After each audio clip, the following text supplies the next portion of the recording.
let's kick it off. Ready for the weekend, can't get enough. Got my crew, Mike, Paul, Joycie's laugh. Zach and Lily bring the fun, we're on the path. It's the Nintopics podcast ride. Electronic beats and friends by my side. Gaming news and tales we'll share. No better way to start a weekend flair. Turn it up, volume high. Nintendo vibes, flying sky. Press play, let's dive in deep. Catching all the secrets we keep. It's the Nintopics podcast ride. Electronic beats and friends by my side. Gaming news and tales we'll share. No better way to start a weekend flair.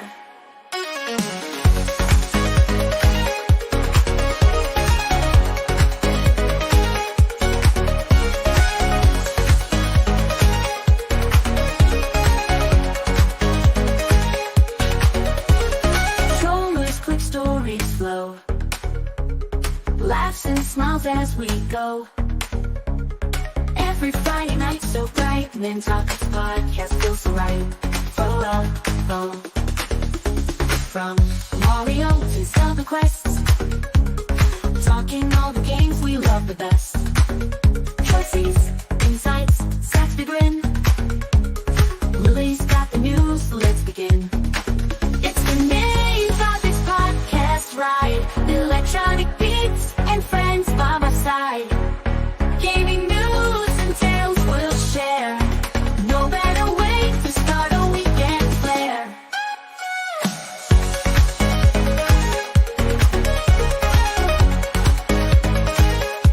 Controllers and stories flow. Laughs and smiles as we go. Oh. Every Friday night so bright. Nintopics podcast feels so right. Nintopic podcast, all things Nintendo.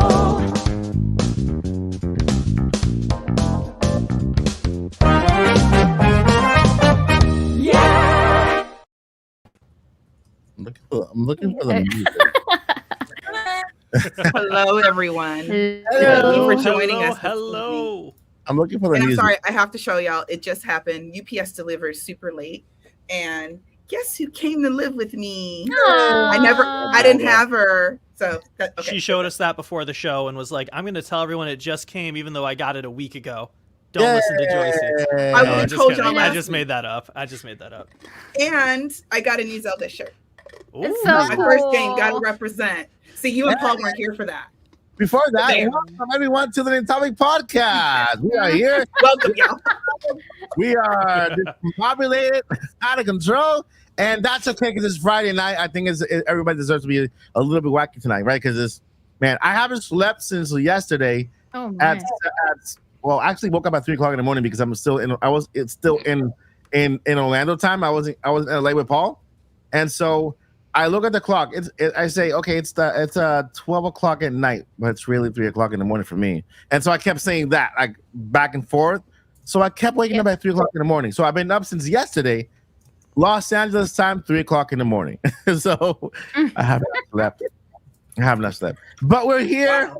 We're here, and we are ready to talk some Nintendo topics, news, and a little extra because we're gearing a little bit outside Nintendo just because it's Switch 2 related and it's also Switch 2 inspired, right? There's a big giant company out there with huge ears planning on doing something or revealing something very soon. We're going to go and jump into it. What does this mean for the gaming industry? What does it mean for Nintendo? Will it be serious? Will it be a joke? Is it real? Is it not? We'll go over that. But before, I need to introduce to you all the people that make this podcast possible. Without them, this podcast would be as lame as I am by myself. And Thank you, Nintendo. Oh, you mean us. I'm going to start with Zach Attack. What's up, Zach Attack? Woo! What up, guys? I am Zach. I am glad to I should have called you Profile Zach. Wait, profiles. Profile Zach. I was like, Yeah. Like a Yeah, dog. well, that's There he because is. I was looking up some Nintendo stuff, and also while looking up some stuff, I see Boo Mini gifted a membership. Yeah. So thank you. We didn't even You. really get started yet. I didn't even say my name. Mike Boo said Mini- Zach Attack. But Boo yeah, Mini- so thank yeah. you, Boo Mini. Thank I you. am Zach Hendricks. I am here every week. Glad to be here every week, and I have had an interesting week. Things breaking, phone shattered, got a new phone, not shattered this one yet, so that's great. And I have been playing a game that is very near and dear to my heart, which is Nintendo World Championships NES edition, getting all them S ranks.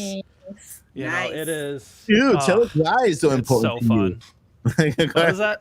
Oh, it is near and dear to my heart because in 2010 I won the biggest competition Nintendo had ever put on. Yes, bigger than the Nintendo World Championships. The Wii Games Summer 2010 National Championships. How's National bigger? National smaller than World. Take it up with Nintendo, guys. You can see my little Nintendo blue jacket right there next to Pikachu. And actually, that red one right there is a Nintendo World Championships 2017 jacket. Nice. But yeah, so that was super fun. Nintendo flying us out to California to play against the best people from the other states. Getting free Netflix for a year, discs in the mail. I think said Netflix. I'm like, what kind of? Oh yeah, that's great. No, that's why they send you pecans one week, and then the next week you get almonds. Yeah, right. It's I'm like a squirrel, so I loved it. I'm tired, guys. I'm sleeping. I got like never give up on what I want. So you want to go back to sleeping? Journey on, Mike. Journey on. All right. So moving on to Joycie J, correspondent directly from Hyrule. How are you doing, Joycie? What do you have reporting for us today? Hey. So, like I said, she came to come live with me. Hi. And he's very excited about it. Of course. They're action figures. They're not dolls. He's high-fiving you right now. He's high-fiving you. You have the Ganondorf too? He's on my list. Okay, cool. I did another late at night on Amazon. I do have Daddy Ganon. You know, just linking his credit card to Amazon, and when you have the mentality that you have to pay it off every single month, I don't know if that's healthy or not. Anyway, I'm Joycie J. I love Zelda. I love Zelda. Again, peep the shirt. I haven't been playing much this week. Trying to give it a little bit of a break. I'm actually getting some really bad stiffness in my hands and everything. So well, at least no high power games. I did try Octopath Traveler. Ooh, Ganny. Ooh. Wait, they can fight. Wait, Lily, bring it back. They can fight. Hold up. He's gonna move it. There you go. Is it this way? I'll join the battle. Whatever. Sorry. We're gonna play dolls. We're not when grown we ups. get. We're kids, apparently. Audio We're listeners, kids with bills. I mean, audio listeners, this is a fun video podcast, so I really encourage you to come over to the video version of it live every Friday night. And I mean, enjoy the wackiness live. It's just fun, right? It is. Yeah, but I have tried Octopath Traveler 2. They have a new battle mode. It will completely frustrate you. I think Souls games are easier. Yeah. Okay. And that's that. That's what's going on there. All right. And with that, I'm going to go ahead and pass it over to Dr. Paul, Guild Network, director and sponsor and representative. And what else? I would say great grandmaster of his own dojo. Featured in Cobra Kai for just a bit there.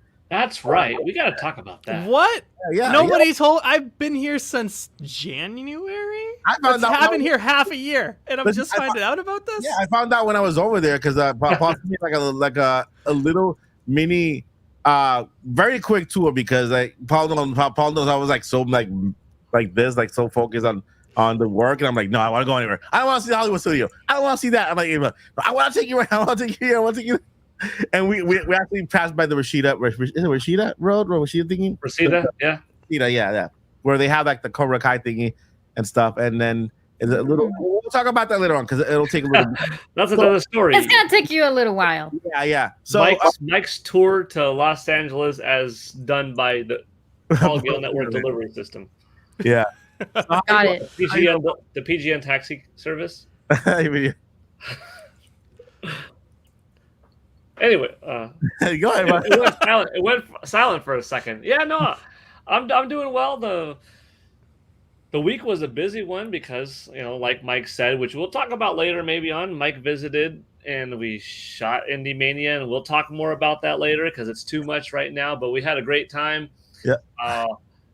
Busy before, during, and after, including today. Yeah. But I still got to play some games. I was playing some Panzer Paladin today. That's a game by Tribute Games, and that's really cool. So if you like, if you like Mega Man and Shovel Knight, I would say kind of Mega Man and Shovel Knight, but it's definitely its own thing. But it looks like a 16-bit style title that you advance throughout the, games, and you play as a little character inside of a mech, and you could get out and kind of work with that mech, and it's really cool. Like, good music, good story, nice action, different power-ups, nice gameplay. Panzer Paladin. So check that one out. That's what I've been playing lately. Nice. And that's the only game lately. Oh, and Fortnite, because that's just the hot summer choice with my kids. So the Cybertruck got unlocked. So it is kind of neat seeing in the game, like, say what you will, but it is different. That is almost undeniable. It's different. So different stands out for better or worse. And it's just kind of cool to see it because it's become a whole thing. But anyway, that's what I've been up to. I need to hide this little compact Joycie because this is hilarious. Barbie is a doll. Amiibo gives you stuff in games. Not the same. Get it right. To be fair, though, I do still have my collection of dolls from childhood. I got so many stuffed animals and stuff. I mean, they're in the storage in a thing container, but they're there.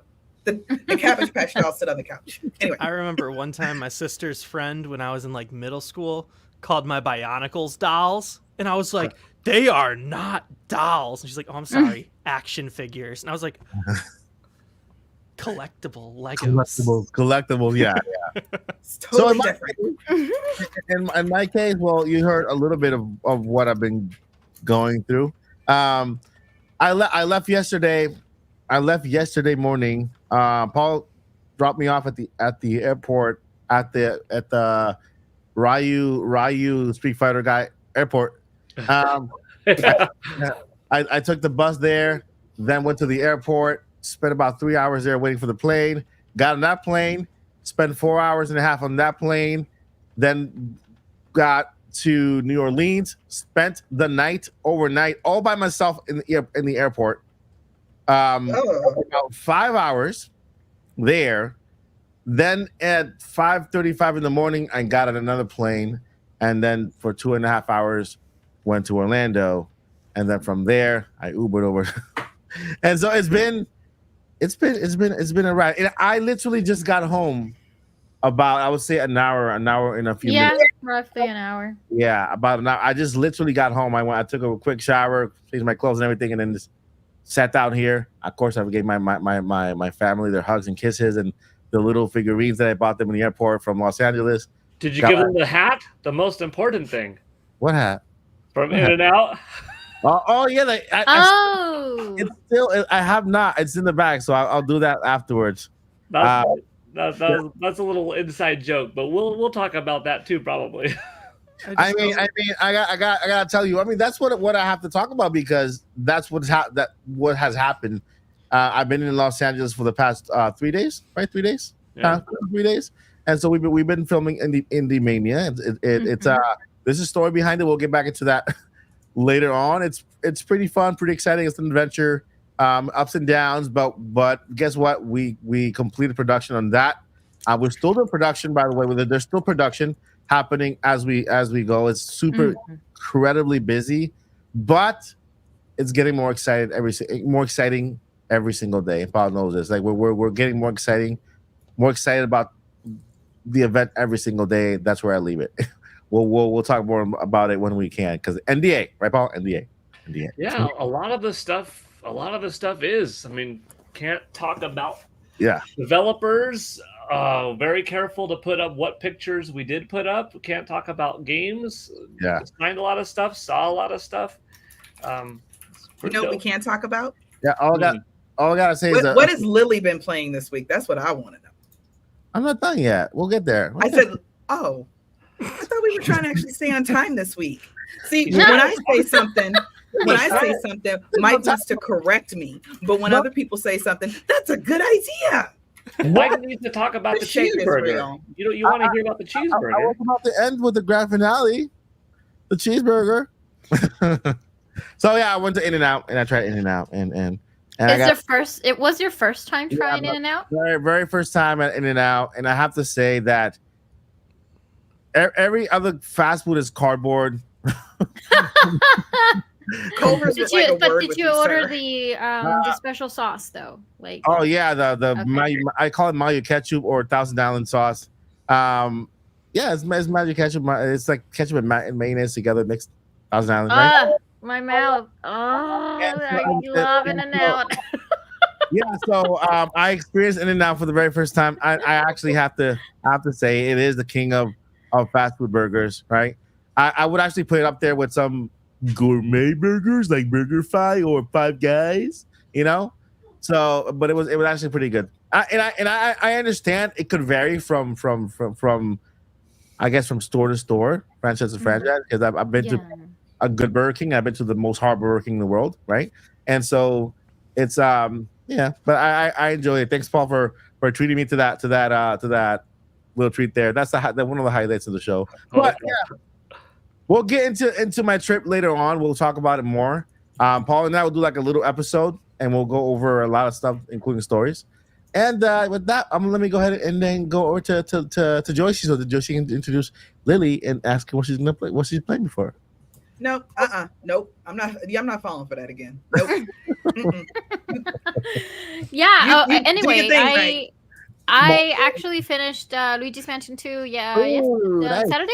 Yeah. So I am missing one boo and about 6 gems of the entire game. So I want to 100% it. So I just want to get that. And then I also played same as Zag, the Nintendo World Championship, but that's because we 2 other Zelda tubers, which I'm gonna be sharing on my socials later.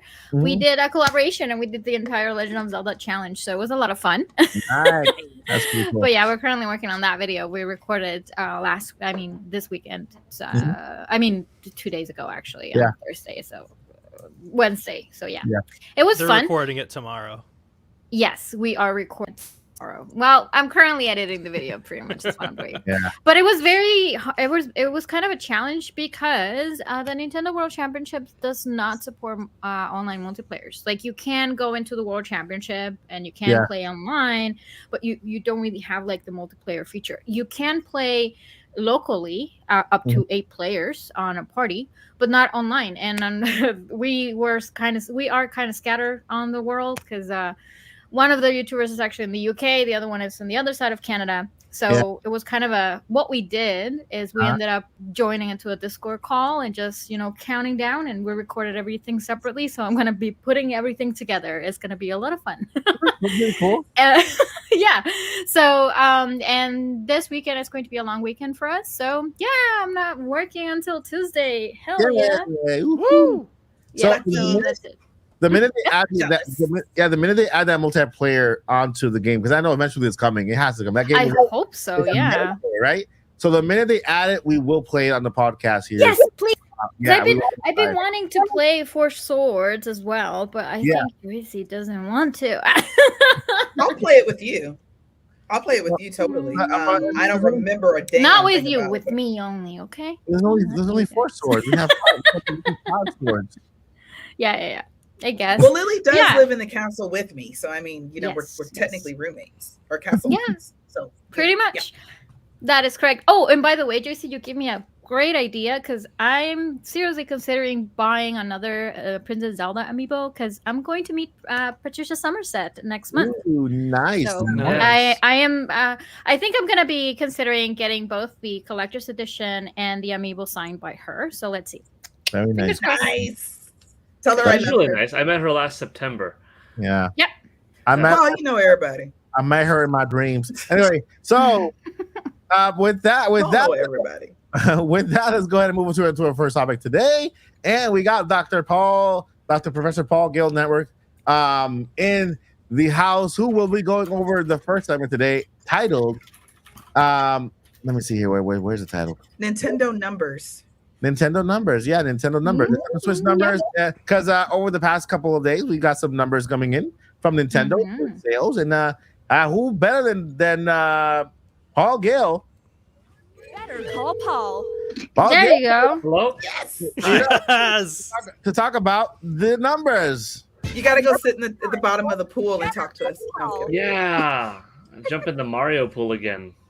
Oh my god. I thought it was a Zelda pool now. Nintendo. Oh, that's the second pool. That's the second pool. Oh, that's his second pool. Oh, sorry. Yeah. All right, Paul. So take it away with the numbers. So this is the most comprehensive breakdown that you'll find because not every chart says everything. So I'm just going to go through it, and hopefully you don't find this boring because I find it intriguing. But these are Nintendo Switch's hardware and software sales updates as of June 30th. First of all, the big number is 143.42 million. That's what Nintendo Switch is at now. That's a lot. For the last quarter, it sold 2.1 million.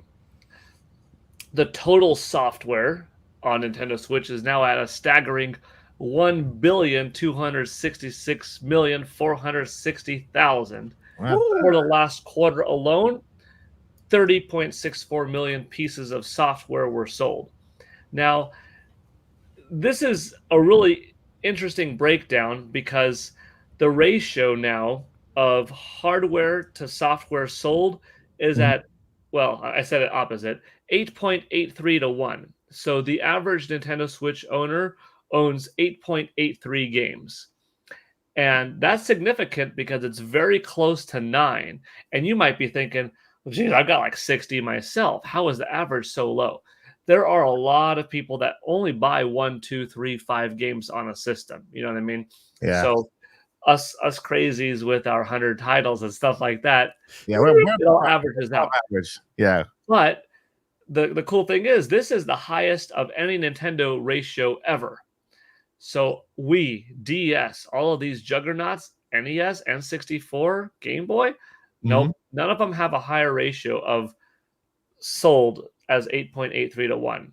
On the other end, the ratio of the last quarter was 14.59 to 1. The rate at which software is selling is significantly higher and will forever be for the rest of the generation than hardware. So I don't have any doubt in my mind that it's going to hit 9 to 1 and then, go from there. So if you're wondering, well, how well will Nintendo Switch sell this like when it hits 150 million, the software sales are going to be close to 1.5 billion. Not quite, but Nintendo Switch may end up being the best-selling software machine of all time, which would be impressive because that would mean it would beat PS4. And PS4, not to take any credit away from it, but Sony includes every digital sale, including like the $1 little game. Nintendo doesn't. Nintendo doesn't include every digital sale in there. So in reality, Switches is higher, but for now, let's just go with that 1.26 billion, sorry. As for the software sales in the last quarter, this is just the last 3 months, which includes a couple of new titles for curiosity's sake, like how did Paper Mario The Thousand Year Door sell? It was only out for a few weeks. It sold 1.76 million, off to a really good start. How about Luigi's Mansion 2 HD? Was that even going to sell anything? It's an old game from 3DS. It sold 1.19 million, and it was only out for a few weeks. Yes. How about the evergreen titles? Crazy, man. Is anyone still buying the evergreens? Yes. Mario Kart 8 Deluxe sold another 930,000 copies.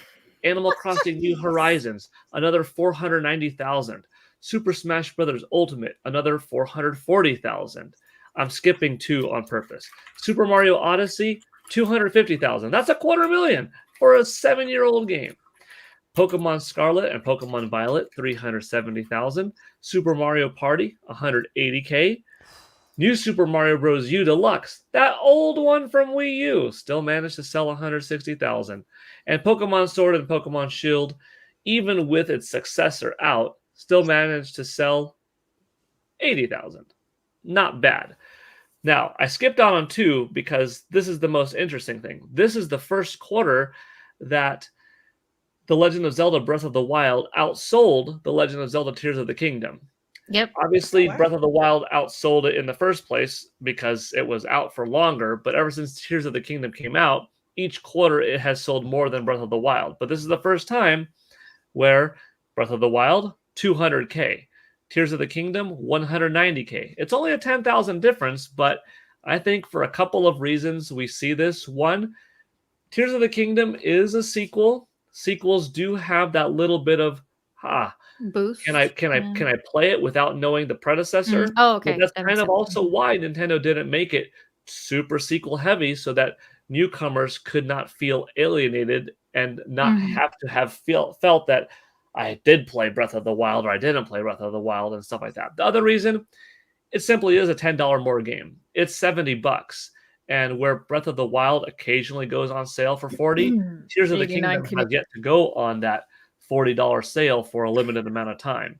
Now you could buy it with the vouchers, but that's a different category. But it is just interesting to see that, yeah, that name Breath of the Wild is still viable, it's still vibrant, it's still powerful, that even a brand new Zelda eventually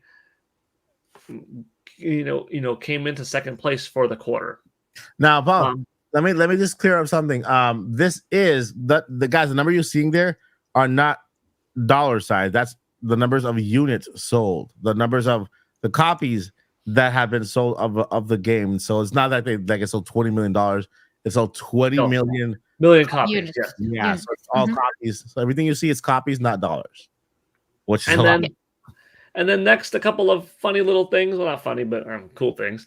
Nintendo 3DS. Another 60,000 3DS games were sold in the last quarter. Like, what? Cool. who's buying those? They still exist at Targets and Best Buys and Walmarts and Amazons. That's and right. even though the eShop is now finally closed, stores still have physical units, physical copies. They don't make any new games. And that's why, whenever someone says like, oh, Switch is dead in the water, it's not going to sell anything when Switch 2 comes out, dude.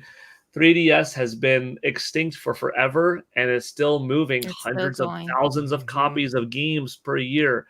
And Nintendo Switch is in such a higher place than 3DS ever was that these tales are going to last a long time. Nintendo still has the hardware forecast at 13.5. I did some quick math. If you did like 2.1 for this quarter, which is fine, had a couple of 2.6 quarters, all you need is 6.3 for the holidays. Nintendo in the holidays does almost 50% of the whole year in October, November, December, in that 3-month period. So Nintendo is definitely on track to hitting that 13.5. Could they do a small price drop? Yes. Could they have a new bundle that we don't know about? Yes. But even if it's no price drop, even if it's no extra bundle beyond like Mario Kart 8 Deluxe and stuff like that, I think Nintendo is fine. My own prediction back last year, towards the end of 2023, was Nintendo Switch is going to sell about 12 million for the next fiscal. And that was me without knowing Zelda Nintendo Switch Lite. Obviously, not knowing Metroid Prime 4 now has a definitive date, not knowing about Donkey Kong Country Returns, HD coming to Switch. So mine was 12. That's from that analytical mind of following game sales long enough that if I was that close, Nintendo says 13.5, they know what they're talking about. It'll be fine. Their software forecast is 165 million. And look at that ratio. That ratio is like that, 12, 13 to 1. That kind of fits in with, what did I say earlier? 14.5 to 9 to 1. Nintendo is expecting a lot of people to buy their games. And that's all I have to say on that. And then I have one question for you, Paul. Chart. I don't know if Mike could pull it up. If not, I could tell you. These are now the totals of each. We'll just go with the top 10 lifetime totals. Mario Kart 8 Deluxe, 62.9 million. And Crossing New Horizons, 45.85 million. Super Smash Bros. Ultimate, 35.66 million. I just had that Wild. I just had that up. Yeah, he had that up like the whole time you were talking. Yeah. Okay. So maybe people don't need me to say it, but yeah. Go ahead and discuss it now because you've got enough there. You could see it. So with that said, that's it. With that said, we have a lot to talk about when it comes to these games. And anybody has any major any major things that they want to add on before we move? Obviously, I just wanted to. Oh, sorry, Joycie. I was just gonna say, obviously, the Switch is doomed, and Nintendo just can't catch a break. Yeah, and unfortunately, PlayStation is just killing Nintendo, and blah, yeah. blah, blah. Basically, Nintendo's holding their own, making it's gone. It's dead. That's gonna be the name of the new Switch, the Nintendo Graveyard, because it's dead. No, I just had a quick question. I see that New Super Mario Bros. U Deluxe has almost 18 million sales. Mm-hmm. That's a lot. Yeah. How many? Do you know offhand, Paul? How many games have sold over 1 million on the Switch? First party alone, 69 titles. It's like 69. 70. Nice. Okay, cool. I was just wondering. Thanks, Yeah. Joycie. I'm sorry, Paul. I'm sorry. Oh no, that was the answer to my question. Yeah, 69 titles. But you asked Paul, and I sorry. I just Paul's a numbers guy. That's all. That's okay. No, yeah, and that's only first party. That's not including Minecraft. And by the way, you don't find these on the charts, but Nintendo said one third-party game last quarter sold 1 million. That means for the first time, a third-party game outsold a first-party game in Nintendo's own quarter. Because every prior quarter, if I'm not mistaken, a first-party game has always sold most. Maybe with the exception of Monster Hunter Rise. But Mario Kart 8 just missed 1 million, and one third-party game sold 1 million. They didn't confirm it, but I believe it was Minecraft that did the 1 million for last quarter. And that's the stuff that you don't see. That's not a part of the 69, 70, 71. Mm-hmm. You know, Resident Evil 6 is 1 million seller. That's not on that list. And it goes on and on. Wow. All right. So those are the numbers for the quarter presented by. And now it's time for Better Call Paul. Thank you, Paul, for that segment with the numbers.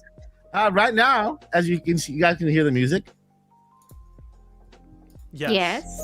Yeah, we're talking about Pokemon because we're jumping over to this very unknown, very small company called Game Freak. Tiny, right? They're almost indie developer, and so they went they're going on some type of spree. Something happened in the background that they are frantically. Am I saying it right? Frantically, frantically.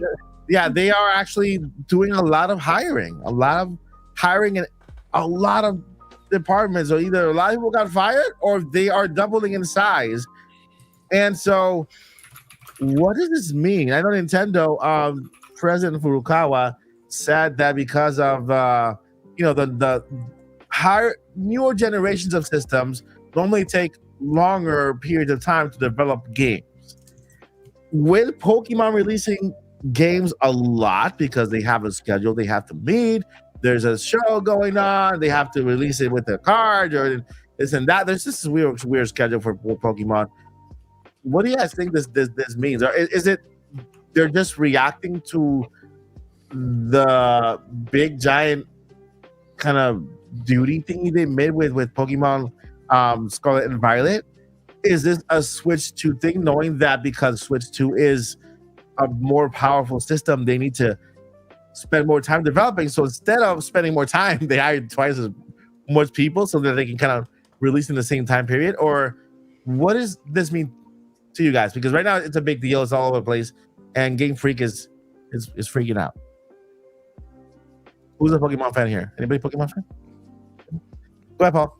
Paul and Zach. If they're updating their studios, if they're doubling their force and hiring more people, it's that realization that we need to have more folks on board as we jump into higher resolution, more graphics, more power, better utilizing these machines. Can't be left in the dust. It's too valuable of a company. And not that it was ever behind initially, but as time went on, it kind of doesn't look up to par with not just what else is out there in the world, but even on the own base platform. And I think maybe it is a little bit of a other investors saying, we don't really like the bad publicity. It doesn't hurt the game sales. Obviously, Sword and Shield and Scarlet and Violet are the best-selling games of all time, just save for the original, trilogy and Silver and Gold. But it might be a little bit of an outside force saying, "Hey, you should do it," and maybe their own realization too. But yeah, I mean, look at this list, guys. I like the title because my Nintendo News is not holding back when it comes to the title. They say exactly what's happening. The title is Game Freak recruiting for lots of new staff members. And so here's the list. Planner. A whole bunch of them. They got a planner for they got a contract guy, they got a character model, they got an effect actor, a background model guy, a cutscene guy, a section director, a lighting artist, a human motion guy, a human, a Pokemon model, a Pokemon VR designer. A human? Hiring a human? Yeah, they're hiring because everything else is AI. Personal assistants. I'm gonna reach out to them. Yeah, it says human motion. I got my motion capture suits. I'll put them on right now and be a Pokemon. We all got human motions. Look at this. I'm actually moving myself on right now.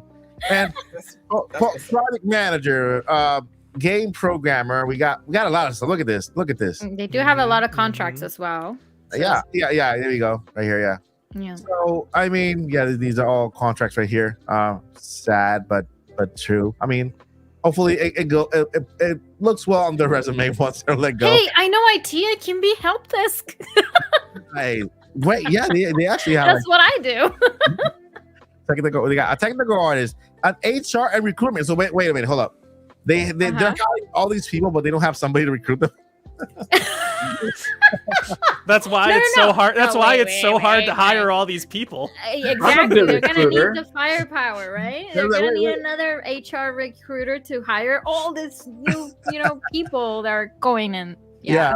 The first thing they got to hire is a recruiter, so they can get people. But then again, if they don't have a recruiter, who's gonna hire the recruiter? Oh my. Yeah, but. The only problem with HR is that they probably don't get excited like regular fans do. Because I have to remember, this is a job for them. This is fun for exactly. Us. You know what I mean? Do they? Yeah, do devs walk in at work, or do they walk in and oh my god, it's no. No, because I worked for a gaming company for almost a year, and that was the case. We actually had a gaming room, and we used to play a lot of Monster Hunter together during our lunch breaks, but it was only with a very small group of people. Because everybody else, it was a job. They were developers. They never actually liked the video games at all. They don't play video games, and that's a regular job. But that being said, of course, there are big fans as well. So it's not the majority of the people that are working for that certain company. So yeah, it's a fact. That makes sense. Well, I can understand wanting to create, but not necessarily. You don't necessarily want to play it. I wonder if this is remote. Right? Because could be. Where is Game Freak in Texas? Click go move your mouse down. Click source on the it's a source. The hyperlink. That'll probably take you to the job listings. I'm scared if I click on source. What if it takes me to another planet? This HR, doesn't this stand for human robots? No. Potentially. We don't human know resources. why they put it down. Thank you, Zach. It's Japanese. Well, okay, Zach is going to translate for us. Okay. I got a translator here. I hear no sound. All right, I'm going to guess they're probably saying that they are going to open their laptop and do things. That was an ad. That was just an ad. Yeah. Well, congratulations on the free ad space on the Nintopics podcast. Send me a check. We do not necessarily endorse or support whatever that may have said. Okay, listen to this. I will support anything the Japanese do, Joycie. Speak for yourself. Listen to this title. This is hilarious. Game Freak, the developer of Pokemon, will host a free mid-career recruitment online. Can you imagine if we had to pay for it to get hired for a job that you need money for? Why the That'll be. Why the free? free? Pay for a uniform out of your own paycheck. No. Ooh, August 30th. We got time. Oh yeah, let's do it. Where's it at? Let's go. It's in Kyoto, Japan. Yeah, but then if we leak anything, they'll know it's. Oh yeah. It's gonna be easy. They'll catch us right away. Oh, it was an Nintopics podcast. It was them. We know. Actually, here's a video. Mid-career recruitment online information session. They have a. So yeah, they'll have like a pre-interview online. Only 100 people can go. Ooh, just to weed out. There's like 50 positions. That's like 2 people. Man, if you get there, you had a good chance of getting hired. Yeah. That's 2 people per position. Yeah, so they got the back office with HR and the help desk. We got a whole bunch of rad people. We got programmers in the game. We got people working in the afternoon. We have a designer guy, a planner. In the afternoon, you actually said afternoon. It's interesting. There's a lot of 2D art on here. Yeah. It's project management.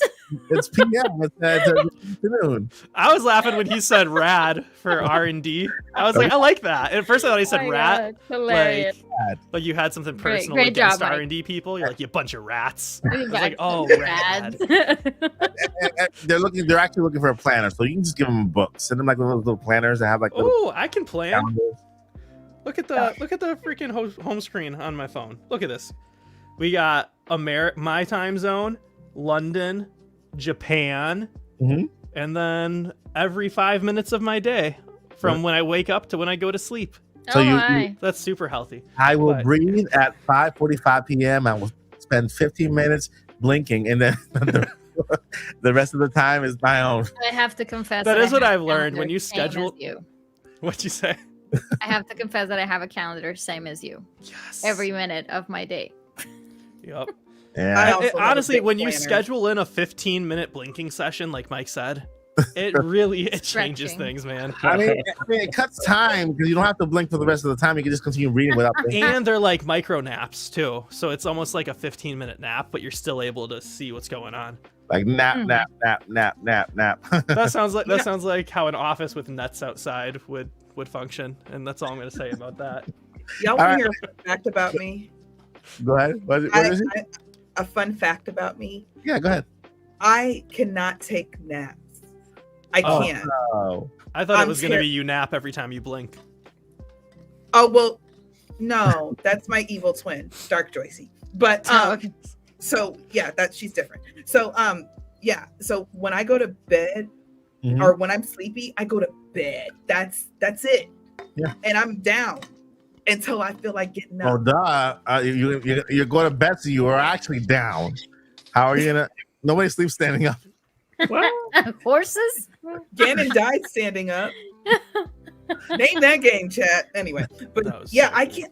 My dad is like somebody I aspire. I want to be him when I grow up because he will get up at like 5:30, 6 a.m. He'll take a nap at like 2, be ready to go for like the rest of the day and part of the evening at like 4. And I'm like, how? Me? If I'm sleepy, that's it. All right, so I'm not sleeping on the couch either. I got to go to bed. Joycie, we have a deal. You be your dad, I'll be you, Lily will be me, and then Zach will be Lily, and then Paul will be Zach. And then we'll just pick a random person to be Paul on a chat. Yes, I've always wanted to be Canadian. I have no idea. So, in other words, be my dad, so I'll just be myself, except I play golf now. Yeah. There you go. Okay. Got it. I love your dad's hair, by the way. Yeah, I know, right? My dad used to have like Jackson 5 fro. I've been trying to get him to grow it back. Yeah, that was like before I was even born, like back in the 70s. Man, And I've been trying to get him to grow it out for years. And he's like, no, he's like, I'm too old for that. I'm like, you're never too old for an afro. What's wrong with you? Exactly. Yeah. Yeah. Come on. The Insurance King commercial that I did with Todd Bridges. He's bald now. So when we went back to the 80s, we put a fro on him. And he was like, I remember that commercial. I feel like I remember that. And he was like, everything's so much cheaper in the 80s. And I had hair. All right. So anybody want to add to the Pokemon? I do want to add that. I mean, something. I do agree with Paul in terms of like I feel it's because they don't want bad publicity, and let's talk about a little bit of the situation with the gaming industry at the moment in terms of job or like the workforce, right? There have been a lot of layoffs very recently. There's currently a strike going on as well for the video games, and just today Game Informer just announced that they're closing down, they're shutting down completely. So it has been not very positive for the industry, right? And I mean, going into any job applications or forums or whatever, if you go to LinkedIn, for example, you constantly see that Nintendo is hiring people, especially for Metroid Prime. Basically, they were hiring a lot of people. So also need Pokemon, has been there. I've seen a lot of job posting for Pokemon as well. But this announcement is kind of, pushing, because when I saw the ones for Metroid, I knew that it was getting closer for the release date. Basically, I started to see that on LinkedIn and, circulating in the web and whatever. So I feel like it has to do also with the, the upcoming Nintendo Switch 2 that we're kind of hoping or expecting. And also I did play Scarlet and Violet, but very short. I did enjoy the game in terms of like the experience, and it had what it needed to be a Pokemon game. But let's face it, there were a lot of bugs, a lot of problems with the game overall. Well, the game performance, let's call it. Yeah. So this actually gives me a lot of hope, because Pokemon has been, and it will continue to be one of the biggest in the world, right? So I feel that it's encouraging, and it's really nice that some things like that are on the internet, and that people are starting to recognize that at least we're seeing that something a little bit positive, and not just focusing on the negative, right? But with that being said, let's hope that they keep their jobs, or aren't going to be any layouts or anything like that, because it has been an ongoing situation for a while now. So after that, Nintendo's been very, very good when it comes to to employment. The only thing they've done is basically ended contracts, which is something that normally happens when contracts end.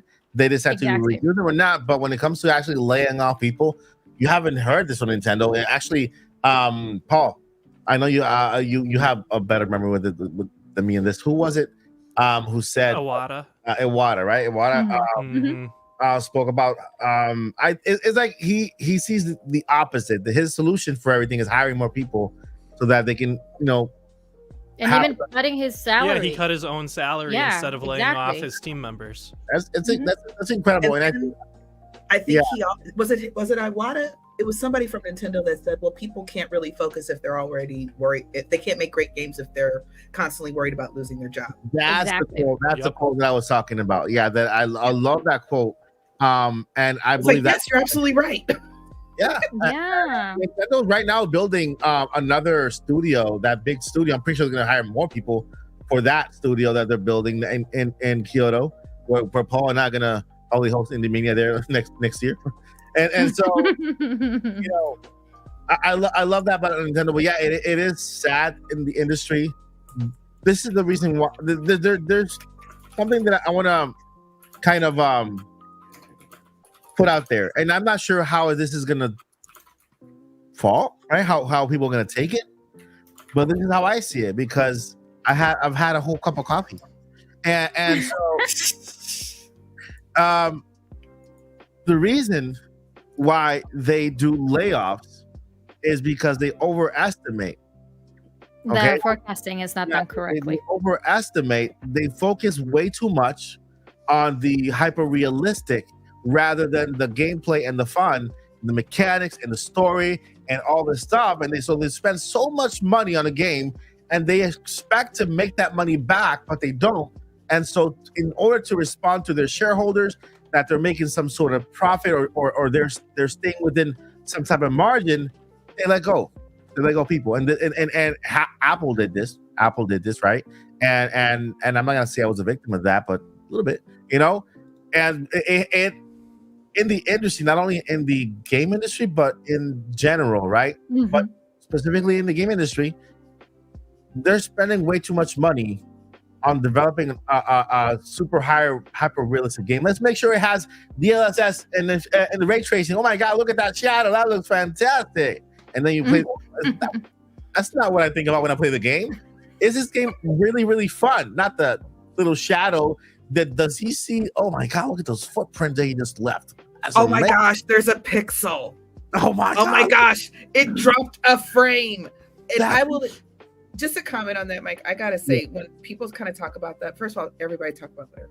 Yeah. But it does kind of annoy me. But I also remember I kind of have that old school mentality because I grew up with these games. So yeah, NES to Switch.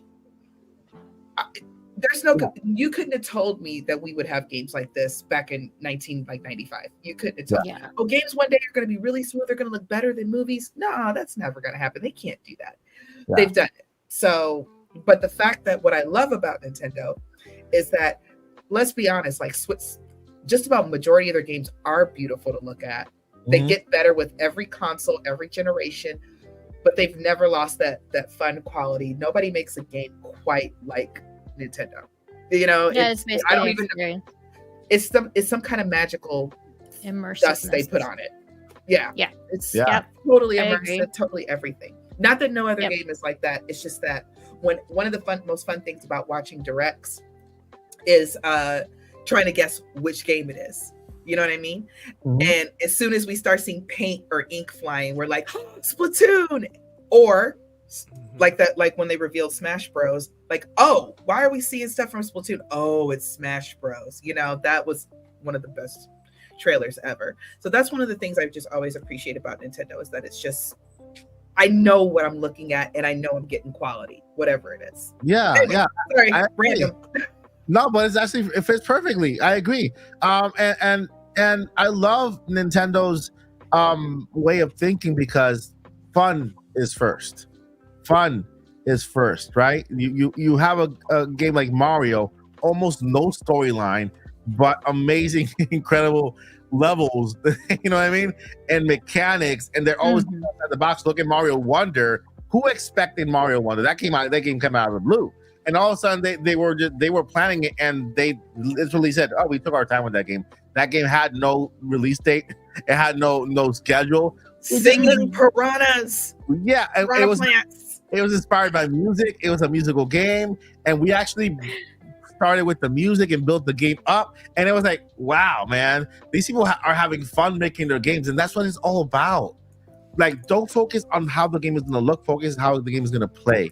When you focus how the game is going to play and you think about the players first and the experience, then from that point up, you don't really have to make a game that looks incredible as long as people love it and it's fun and it's replayable and then people will buy it, right? But if you make the same exact MLB or NBA, game over and you kind of, you know what I mean? It comes to a point where you overestimate what you think the game is going to make just so that you can please your shareholders. And then when you don't make that, in order to please your shareholders, the staff has to pay, right? You know what I mean? That's where these little I know it wasn't part of the topic, but it's important to bring up. No. It actually relates to that. Like I feel like I keep telling people like that's the reason why we still enjoy Nintendo games, right? And the other thing is circling back to what you just said, Mike, in terms of Nintendo has been making good decisions because by the end of the day, they are a company and they are still holding up aside. Like if you put it into perspective, you're probably saying, "Whoa, well, better graphics is better gaming. We know that's not true, but like that's what the marketing tells you, right? But as soon as you go back to a Nintendo and you see that you're having that immersiveness and that experience and taking you back to an actual storyline, a gameplay, to kind of, you know, be immersed into that world, that's what keeps holding up very well with Nintendo. And that's when it gets a bit tricky in terms of the fans feeling a little bit let down with some of the franchises or some of the games. But let's focus on the fact that they really have to focus on the numbers as well. So they have to focus. It's a business by the end of the day. There's going to be numbers that they need to prove that whatever game they worked on, they sell well. And that's pretty much how it will be if we want Nintendo to keep surviving and be better every year, every quarter. Right? One of the things I also like about Nintendo is that they truly kind of work on games. Like they don't have a deadline, like they don't have to make numbers. Because I say this about a lot of things, when it's something I really, really enjoy and I see it flourish, it's like, oh, they made this for me. Somebody like they made me a special Zelda present, you know, they made, you know, the Zelda just for me kind of thing. That's what it feels like. And that's the way it should feel. And so, just want to pick you. And cheap plug-in, but Paul can testify to this. That's why indie games will take over. Yep. Indie games will take over. The revolution starts this September because, I mean, what we've seen is breathtaking, mind-blowing. They're not multi-million-dollar games, guys. Yep. They're games made by one person sometimes, you know. And go ahead. I'm gonna give this to Paul. Hand it over to Paul because I want to know exactly what he thinks about this. Because Paul is his cousin. I mean, his illegitimate dad. So I mean, we know that. That's a fact. It's totally on Wikipedia. Totally in my head. Should be added. Someone should just do it. You can edit Wikipedia. I mean, if you're one of the 80+ people watching in chat right now. That would be pretty funny if you updated Wikipedia tonight. Please don't do that. Please don't put out. It's jokes, y'all. Don't do that. I'll give it a crack. But according to Joycie J on the Nintopics podcast. All right. Yes, that's only real in our realm here. That's, you know, Wikipedia makes you put the source. Just link this video as the source. Well, he put it in the podcast, and Give the guy chat ideas. His head. He just laughed. He didn't deny it. He just laughed. Oh my! I mean, y'all look just alike. How could he deny you? We need to get Maury out of retirement. Maury, the talk show way? The leaker. No, Maury's. Oh, I thought you were talking about the leaker. The talk show guy. What's the actual question, Mike? No, what was the question? No, we're talking about indie games. Yeah, like right now we have indie games taking over because they're just focused on fun building and just the creativity that goes into these games that come out.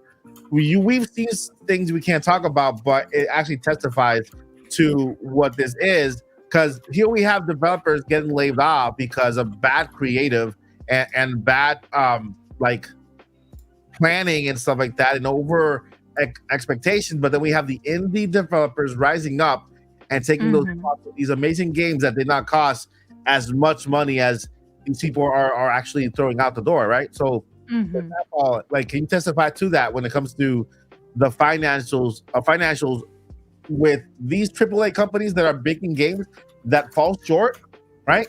And then they have to let go just to kind of balance it out against the indie world. I mean, it can be intimidating if you're an indie developer and it's a solo 1-person, 2-person team, small operation, but there are so many tools out there these days. Like, if you ever had a dream to be a photographer, you're like, oh, but I can't buy $1,000 camera and this. Your standard Android iPhone these days are well equipped to taking really good quality pictures. And if you just study different angles, different times of the day, tapping this. Oh, I couldn't edit photos back in the day. I mean, Instagram has a ton of different kind of filters that you could play with and this and that. Is it going to be as good as the top notch? No, but you could get really good at that. So the point is relaying that, because that's something that a lot of people could wrap their minds around. Yeah. If you hop into engines like Unreal or Unity or something else that's out there that's available, and you dive in and you save up a little bit, and then instead of putting your money towards this, you save up to get developer access so that maybe you could make a game on Steam. Probably the easiest to work on rather than making one for the designated 3 consoles. But yeah, it's possible. The tools are there. The costs are less now than they've ever been. It still is a little bit of a risk. It is a little bit of stress, but we've seen it happen literally like without saying anything of smaller folks that have hung in there and have put in the few years worth of work and slowly chipping away. And you can look at it one of two ways. There's a strategy to both. Don't put in too much investment, just not to say half-ass it either, but put in a decent amount of effort, knock your first one out of the park. Deal with what does it feel like to have the worst product you'll ever put out there from the get-go, because it'll never get worse than that. So any of the critics, any of the negative comments, if you could surpass that, then the next one that you do, you're going to build from that. You're going to have a little bit of that tenacity of, I need to make it better than that. You're not going to have quit. It's going to build you up to prove the doubters wrong, so your second game is higher. So sometimes it's okay if the first one isn't all that. Or the other mentality is, oh, nope, I got to go full force. I got to make this thing for 8 years straight and then release it. That's possible too, but there's a little bit more stress involved. But honestly, there's no real wrong way. Part of it is it's so indie, and it's kind of cliche to say it, but it truly is indie. That is the unique creativity about building video games when you are your own independent developer, that you don't have to deal with a publisher. You don't have to deal with somebody saying you need to change the character or change the music, this, that. It's truly your own creation. Hopefully you have the tools and a little bit of finances to put into it. So I think without the limitations, you are really going to see indie games going forward bring out some of the most creative, unique, maybe not AAA Hollywood budget titles, but some of the most, at the end of the day, fun that you're going to play is coming from some of these smaller studios that what you see in it is what they wanted it to be. And usually artists are the most creative people that make stuff, not the folks that say, oh, you should include one more of that. They don't really know what they're talking about. They think they do because they're going from, well, analytics say the population is gearing towards this, but like, no, if you love cats and you want to put cats, you put your cats in it. And you're going to come up with a cute cat game because you love cats, and that's going to shine through. And the people playing, if they flock to that, they're going to feel the love and think, man, this was made for them and maybe for me. Like Mike said, I just spoke a little longer on it, but indie games are going to be really important more than ever before, because AAA titles and even like the AA titles, it's so weird that we say AAA because it has nothing to do with quality necessarily. Yeah. It's more along the lines of budget. But these big studio titles, they're going to get fewer and farther in between because they have to utilize the tech more and held to a higher standard, and boom, boom, boom. So you're going to only play games once every so often, or you're going to give indie games a chance. And guess what? They're going to be more affordable too. Yeah. So you're going to have a greater quantity and still a unique quality to satisfy the need of gaming. Yeah, I'm excited. I like that because basically, you know what? Name brand doesn't always mean quality, and name brand doesn't always mean sales. So if you, let's say, go ahead, Joycie. I'm sorry, I'm just screaming facts. I agree with you. Yeah. 100%. So we have Activision Blizzard communities a Call of Duty game. Activision Blizzard doesn't mean that the game is gonna be successful.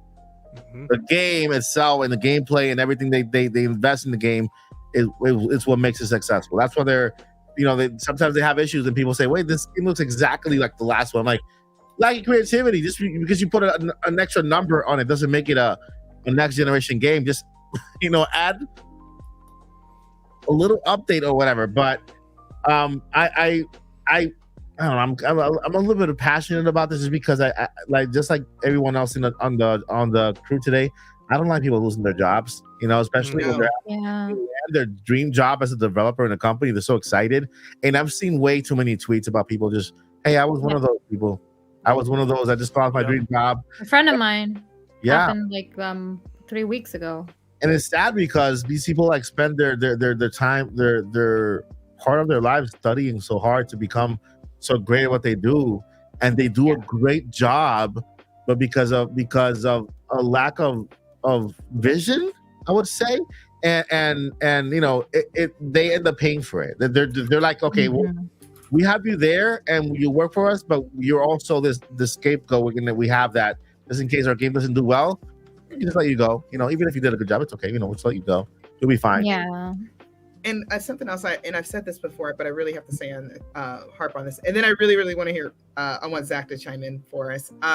Zach attack. Yes, I want Zach to attack. Ooh. So one of the things.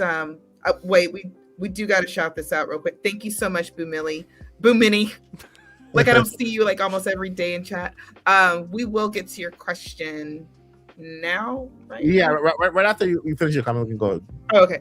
Yeah. One of the comments that I hear, not here because we all cool, but in general is, oh, you're defending $1 billion business and this is that and the other. No, I'm defending people who make up $1 billion business, who have to go home and feed their kids, who have to go home and pay bills, who have to take care of themselves. So, because that's really one of the things about adulting, you got to figure out how to take care of yourself and the people around you. It falls on you. So yes, I will defend $1 billion company that's always made of people just like us who need their paycheck. Yeah. I'm gonna go close my window. Real quick, Boomini just issued a super chat, and this reminds me, if you want to join the conversation early, then go ahead. You can do that with super chat, and we'll stop the entire podcast and make you the special. Well, everybody's special, but give your question that special attention and address it during the podcast. We always have the Q&A at the end. You can question whenever throughout the podcast, because we got our special crew behind the scenes starring each question that we have, and that way we can address it at the end right away. So if you have a question for the end of the podcast for a Q&A session, go ahead and write it in whenever you want throughout the podcast, okay? Or if please you want, be sure to at one of us as well. Yeah. At Mike, at Joycie, Paul. It's easier for us to identify that you are asking a question for the Q&A section. Yep. Or if you want to join the conversation, you can do just like Boo Mini, who super chatted $2. Thank you so much, Boo Mini, for that. Thank you. And Boo is asking, will you buy physical or digital echoes of window? Or I was like echoes. Echoes in the window. Coming to a system near you. I think I'm going to go with echoes. I want to go with echoes, and I want to go with physical of echoes. Or maybe wisdom. I'm not sure yet. I'll probably go with echoes physical. Echoes of physical. Yeah, and echoes of wisdom. Yeah, there we go. That's exactly what it is. And I'll go with so tired, guys. Digital wisdom and echoes physical. I'll do that.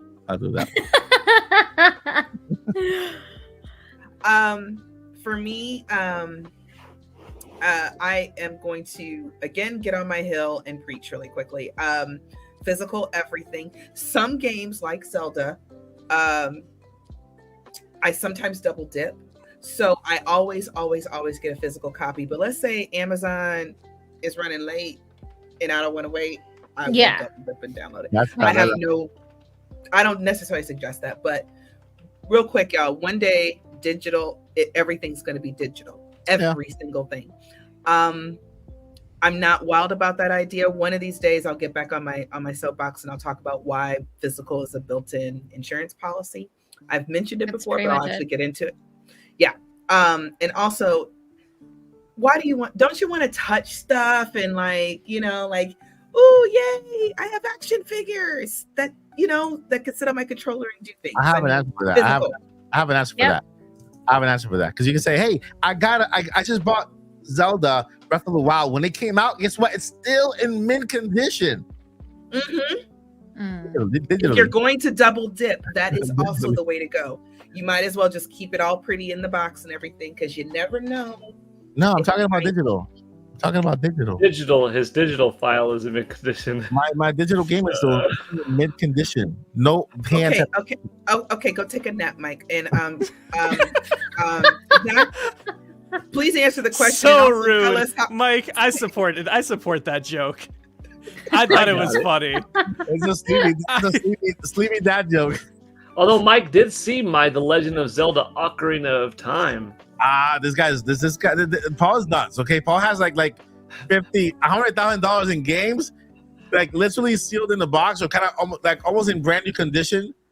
Nintendo 64 Ocarina of Time. Ocarina. Was it graded? Gold, and I'm like, wait, what version is it, Paul? Is like the original, like the first one before they start censoring everything? Yeah, the day version one. 1.0. Yeah, like the day one gold box, everything in the plastic, everything. Where do you live again, Paul? What's the address?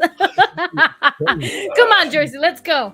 The best part is Lily's not even saying that to break in, steal it, and sell it. Lily's saying that to break in, steal it, and treasure it. Look at Joycie. Look at Joycie. What?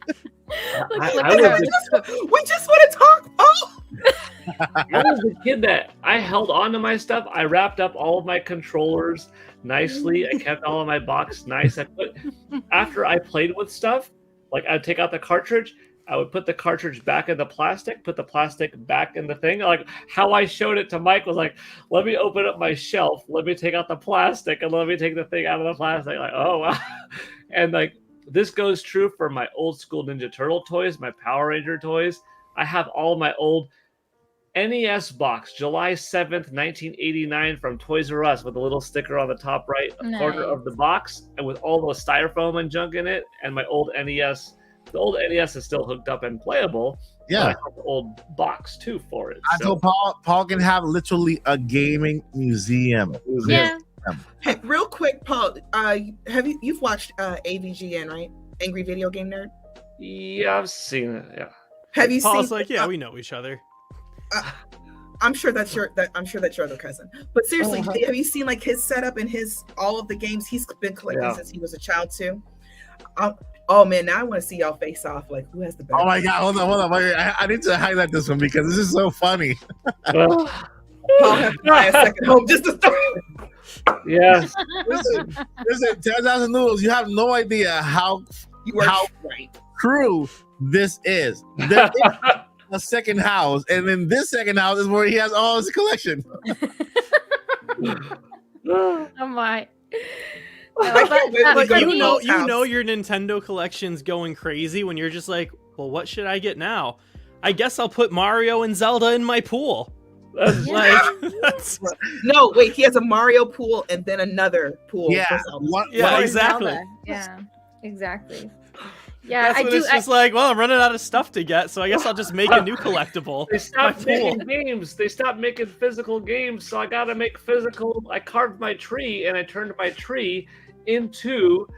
I never showed this off. I have a massive tree, and I carved it into the Deku tree.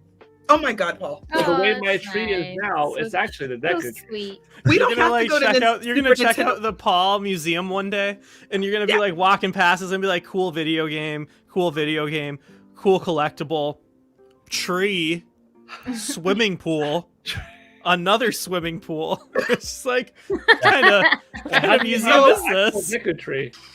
So, Paul, do you think you're gonna dedicate like your personal sauna to like Metroid or like? Probably. That sounds what like are a your good plans idea. Oh, who would be with your personal sauna? Chat, that's a question for chat. Chat, what video game character should Paul do for his sauna? Yeah, we can set up a pool and everything. We'll have chat start answering that. Just make a Pokemon and then have it's a sauna.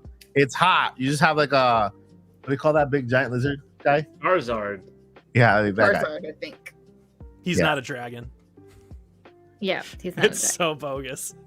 See, Lily and I already live in Hyrule Castle, so we have that collectible. Yeah, for sure. What is Charizard? He's fire type and fairy type, right? And then the freaking tree is a dragon. Right. Like that's so bogus. What's the tall tree called again? It's the island. It's late for all of us. Yeah. The egg one or whatever. It look like some coconuts. Executor. Yeah, but the island version. Not Aloha. Is it Aloha? Alola. Alola, yeah. The Alola version of Executor is a dragon type, and freaking amazing. And Charizard is a fairy and not a dragon. Oh my god. Somebody said Death Mountain Sauna, and I'm like, that makes sense. That The sauna should be seems dedicated to to the be a Goron good brothers. idea. With Gorons, right? Wait, we take the rocks and just build a Goron and just have it sit there. Just You could paint them with little Goron faces on these rocks. yeah. I don't know. Yeah, that might be a You little could also creepy. eat rocks for snacks, since that's what they do too. No, Link can do that. Link Paul can. can't. Yeah. Don't do it. You're gonna lose. I would like to buy. My wife bought me one, but I don't think it would be outdoor proof. But it's a little Korok that's about this big, and it's hand carved out of wood, and it's really cool. So we thought together a really neat idea would be like a bunch of them all scattered throughout the backyard, like peeking out of the tree here, underneath here, attached to the fence there, like on top of the roof here. In And, like, other words, Paul's cool. yard is the real Super Nintendo world. Forget about that. that's what gave Nintendo inspiration. Yeah, forget about the other Nintendo World Universal. There's the real is in the backyard. Boom, and wait he a just said tingle. Please put Tingle out there. No, just have it floating Just above in the pool with a sauna. You balloon go in the sauna, there's just a tingle statue sitting there. Just like with Oh, candles my and God. flower petals. I love My my car. oh. Wait, Paul. No, this is what you should do. I think my favorite Master Sword scene is in Breath of the Wild. There's a couple of them, but my favorite Master Sword scene. Get your little Koroks and your Deku tree. You could recreate the whole thing. You could just recreate the whole thing. So anytime anybody goes out in the backyard, you just have the whole recreation of that scene. Speaking of And then you- recreating scenes, that's actually reminds me a lot about Game Freak, and so and about Pokemon. Oh yeah, we're having a podcast here. Forgot about Yeah, it. I mean, speaking of recreating scenes, it reminds me about our next news segment. Wait a minute. Zach hasn't actually said anything in like the last I'll hour. make mine. I'm I'll paying make mine attention. short. Yeah, I'm glad that we got into the discussion about game devs and whatnot, and not overworking and not being super harsh on graphics and pixels and this, because that was the disclaimer I was going to have to include in what I was saying. And so we already got that out of the way, and I 100% agree with that. And I think, that's super important. I'm glad to see there is this push for that. But Here comes a but. I'm also really big on being fair.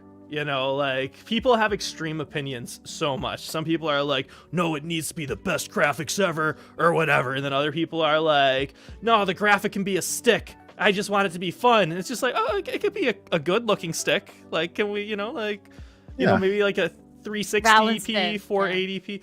And Game Freak is like one of the most profitable game companies in the world, because Pokemon, just the Pokemon company in general. And so for those of you who don't know, the Pokemon company is it's a joint venture owned and operated by Creatures, Nintendo, and Game Freak. And so no one company really owns Pokemon. It's owned by the Pokemon company, which is operated by Nintendo, owned and operated by Nintendo, Game Freak, and Creatures. And these new Pokemon games come out, and they cost a ton of money to make, and they're fun to play, which is the most important thing. But also, when day one and day two after the game comes out, the indie community has already modded so many better looking Pokemon, so many better looking trees. They're like, oh yeah, hey, the trees just look like they fit in now, and they don't look like someone just like smudged a brown streak. It's like, okay, if a random person who doesn't have access to the source code can do that in one day, like, you need to hire more people, Game Freak. And so seeing this giant hiring list is actually like super encouraging for me, because way back in I want to say 2019, I actually made a video talking about that Pokemon or that about Pokemon, how Nintendo should buy Game Freak. And as you can see, there's my awesome thumbnail, and I had the sword in my mouth because Pokemon Sword. And they had the, anyways. I thought that was funny, but it's amazing, Zach. It really is. Right? It looks like the promise box. It looks like the box. It But does. in that whole video, I'm just saying how, like, I'm just basically explaining about why I think Nintendo should buy Game Freak, and that if Nintendo buys Game Freak, Nintendo then has majority ownership of the Pokemon company. Because you look at the graphical standard, because Nintendo's always lower graphics than these other games. And it's fine. I don't complain about Thousand Year Door. I don't complain about Tears of the Kingdom. I don't complain about Breath of the Wild, because they look good enough and they get the job done. But then you compare a Pokemon game to Splatoon or Thousand Year Door or Origami King, and it's just like, why does this... The Pokemon games look compared to Nintendo games how Nintendo games look compared to the super high quality, visually high quality AAA games. And it's just kind of like when you see like people defend the billion-dollar companies, and not just the people like Joycie was talking about. And some people, it's just like, no, there's a Pokemon stamp on it, so I love it, no matter what. And it's just like, yeah, but... And they're like, well, they overwork people too much to make it look like this, so be happy with this model. And I'm like, but the internet did it in one day by one person. So, like, if one person can make all these models look better in one day, I think Game Freak can. And so, seeing these hirings has got me really excited. Especially because games are getting easier and easier to upscale now. You know, like, you can... Like, for those of you who don't know the technical side of things, a 3D model, there's a lot of different types that it can be. You know, you have OBJ, FBI. There's just so many different things for different engines and whatnot. But you can use a step file, and it's called a step file because it literally means it's a step in between two different things. You can take any 3D file, turn it into a step file, and then convert it into another file type. And by doing that, obviously there's going to be some stuff that's potentially broken, but you have a base mesh model to work off of. And what people have realized from data mining these Pokemon games is the base models in Sword and Shield and in the newer Pokemon games are like the same base models all the way back from like the 3DS versions, and like not even touched or polished or upgraded at all. It's like, that low poly is 2024. Come on. So all that to say, I am excited to see all of these hirings, and I am really hoping that, you know, I want to see Pokemon games look like AAA games, because they are AAA games with their budget. And by look like AAA games, I don't mean I need to see every pixel, but, you know, at least don't look like you came out 10 years ago. Like, that's all I'm asking. And so I think Game Freak might be listening, and Nintendo might be listening. And speaking of listening, you're all about to listen to Boo Mini's question, because Boo Mini dropped a $5 super chat. Thank you for that super chat. Yes, Boo Mini, you are a legend and a hero and a miniature Boo. But I'll let someone else read that. Go ahead, Joycie. You were going to say something. I'm sorry we interrupted you. No, you're fine. I was going to ask a question about Pokemon, because I agree with you, Zach, but then on the other hand, isn't Pokemon like the game tied into like the manga, which isn't tied to the show, which isn't tied to... Yeah, it is. It is. And everything has to come out a certain way. Because the thing about it is what Nintendo will do if they were to buy them out. They'll say, okay, we own you now. Go have fun. Go make games. Let us know when you're done. 10 years later, you know, Nintendo will totally let them have the time that they need. But how does that affect? See, I think that's a ripple effect. That's what's always been explained to me by Pokemon fans. No, yeah, that makes sense. I would add to that because it's easy. It's just they just. But I asked Zach. What? We are. I get that we're sharing this on a few different channels. We are on the. I'm looking right here. It says Mike Odyssey /Indie Mania. You have shut this man down twice on his own channel. You came into his house, opened up the fridge, took the OJ, drank it straight from the jug, and then he said, "Hey, what are you doing?" And you said, "Go home, Mike." He said, "But I go home, Mike." I'm muting my mic. I'm gonna put on mute. Bye, guys. No, you Mike. made muted Mike. You did muted Mike, Joycie. No, just kidding. Mike, I love you, little nephew. You're my favorite Floridian nephew. Oh wait, we're the same age. Yeah, you can have an aunt that's younger or older or whatever. Yeah, Really? sure. It's possible. My niece, my oldest niece is. Oh no, she's young. She's like 27. I'll So, do a brief never mind. answer of your question, Joycie, and then let Mike, Mike do an please talk answer whatever you however long he wants, Yes, since this he is will. his house. And It is then, his house. and then have Lily do her show and tell that Boo Mini has requested and spent I am $4 gonna go sit in the on. corner. I am gonna go sit in the corner. I promise. But no, I wouldn't think that it would affect anything too much. Like, you can, when it's a hypothetical, it hasn't happened. So I can literally make any case and you can't prove me wrong, and you can make any case and I can't prove you wrong, and these Pokemon fans can make any case and you can't prove them wrong, technically. Mm.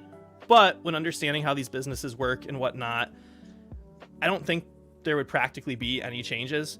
Nintendo, like I said, already owns 33% of the Pokemon company. And then, Creatures and Game Freak. Like, Game Freak only works on Pokemon stuff for the most part.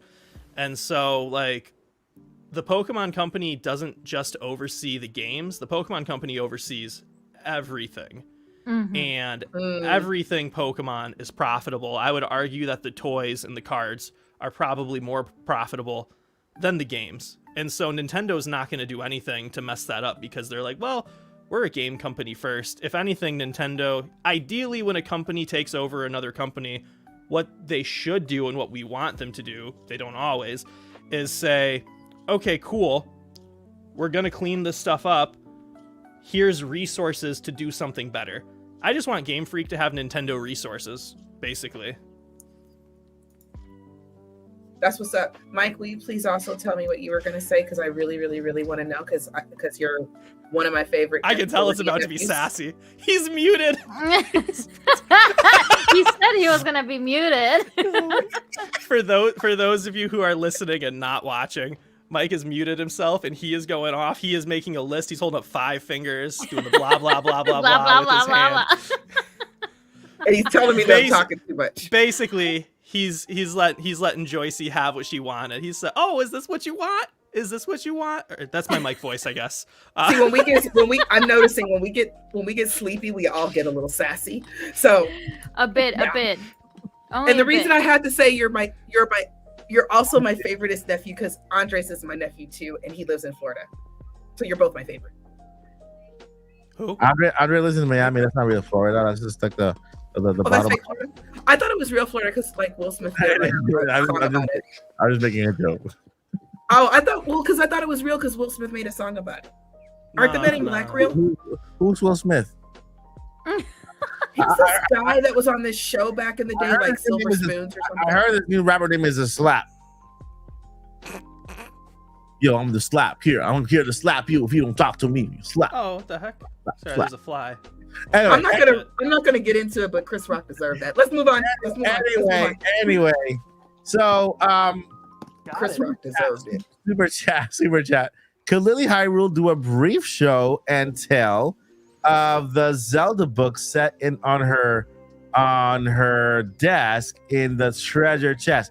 Yes, not right now, towards the end of the podcast, just because we have some topics we gotta get to. Our last topic of the day, that's what we will get to it, and then during the Q&A, we can go ahead and let Lily show her treasure chest for Boo Mini. Thank you, Boo Mini, for the super chat. And yes, it is a Zelda book set. You got it right. Yes. She's going to show it to you what's inside. She's not going to read every single page. She's just going to show what's inside. Very briefly. Yeah. And you'll tell us where to order it, right? Absolutely. Thank you. Okay. She's like, I got my affiliate link. All right. Thank you. I'm going to go sit in the corner because I was naughty. No, you're fine, Joycie. I'm just playing with you. You know how we play. No, Joycie, don't go. Imagine just look at Josie's head like in the corner of the little square. Like, Mike, where's your Mario? A Mario. On your chair. Mario's normally on your orange chair. Yeah. He got up somewhere. Mario's missing. He was sad that Mike went to LA without him. He ran away. All right, so with that, good segue to, because I want to get enough time to answer some questions. I don't want to leave any questions behind. So the So main make sure to send your questions, guys. yeah, Go ahead. and we got a main topic to talk about, which is main topic should be the topic we talk most about, but we're gonna cut it short because of a coverage time. It is a console that's apparently gonna be announced at a nearby event called D23. Who knows what Very D23 is? small. Who knows in the chat what D23 is, right? D23. D23 stands for donkeys with 23 carrots. I don't know. But you know, Disney 23, right? I don't know why they call it 23. Why is it 23? It's 24. Doomsday 2023. Oh, wait, never mind. That was another time. Was it D24? Is it? No, it's 23. No, it's always D23. Is it 20? Because Disney was founded in 1923. Correct. All right, that's got it probably, right. That's like a It double was name. founded in 1920. It just it Good doesn't old Walt. seem- I mean, it's before I was born in history, since it doesn't seem like that long ago. You know what I mean? Yeah. Yeah, It 101 has been years. very long.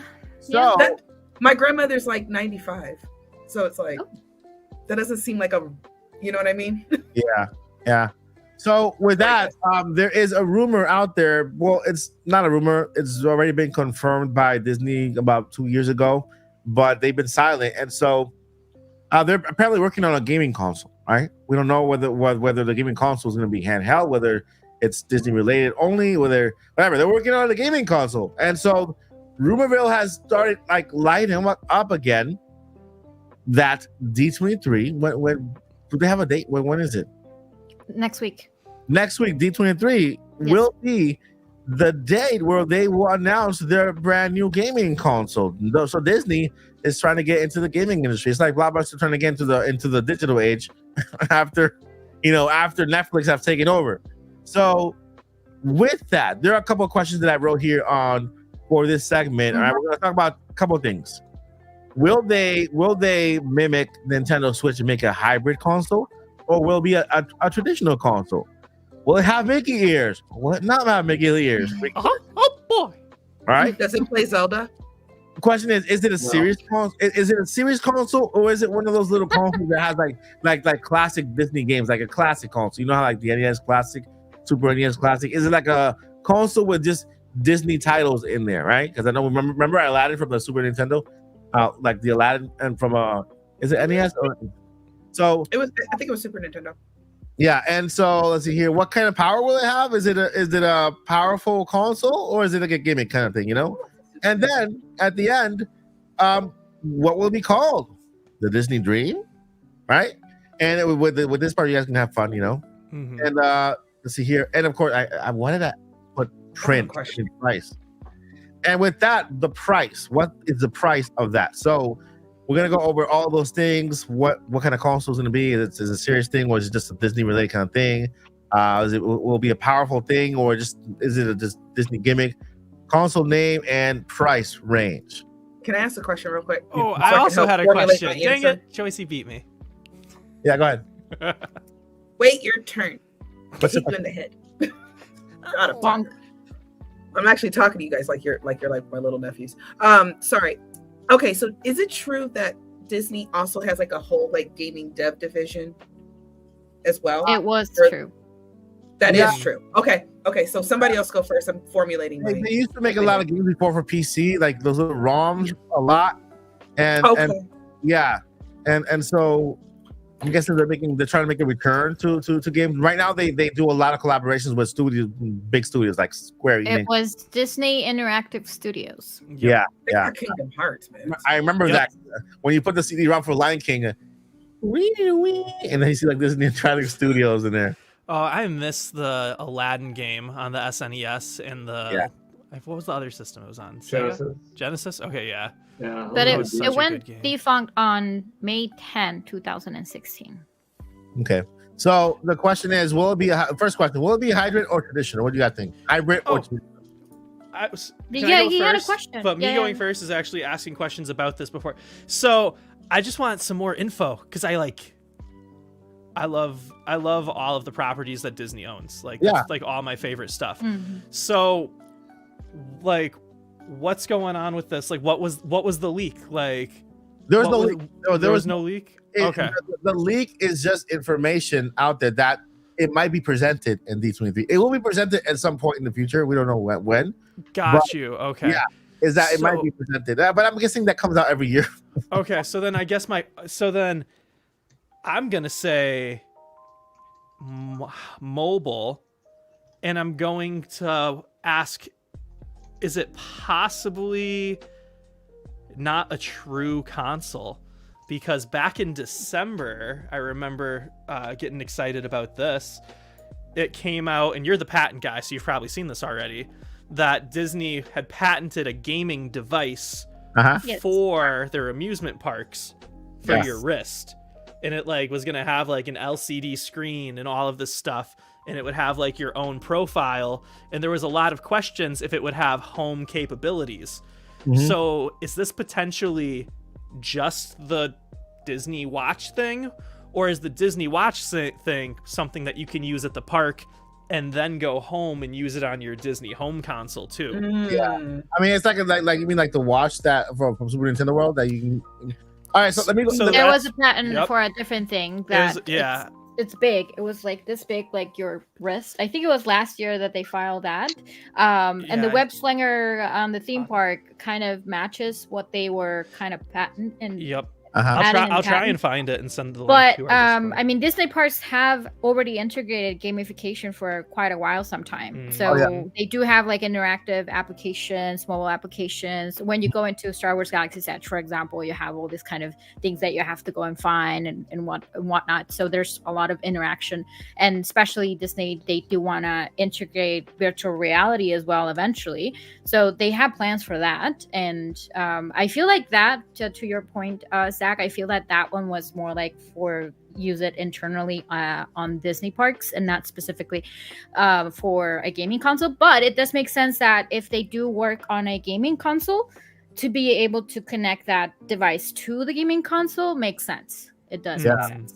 So let me add one thing to the. I found it. I'm sending it to you, Mike. Let me. I already have it here. I'm about to read it. Let me add one. Let me add more context to it to answer that question. Because Disney is current. It does have current games releasing on Nintendo Switch on consoles everywhere. So Mickey is one of them. One of the games is actually Star Wars Outlaws, which they're collaborating with Ubisoft. And then we have Indiana Jones, and the Great Circle, which is also from Disney. So let me go ahead and read the tweet here, because we have a tweet from Sheena at SheenaBR, and then we also have of course the article that this is based on at My Nintendo News. So Disney will be holding an annual D23 event Friday, and all eyes will be focused on the next big project for Disney. This year's event, through rumored to place a greater emphasis on gaming than previous years. So this is where it kind of points to that console being announced. It's not clear what the House of Mouse has in store, but a teaser for the Fortnite X Marvel collaboration seems likely, as it is coming just a few days after the 23 event.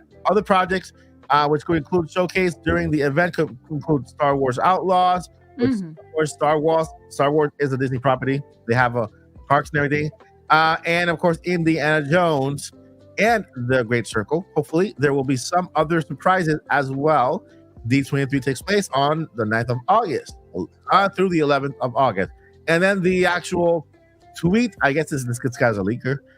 Disney will hold its D23 event on August 9th through 11th, and they confirmed that gaming will play a big part in the event. They could potentially drop a teaser for the Fortnite X Marvel season there, and it's dropping only a few days after the event.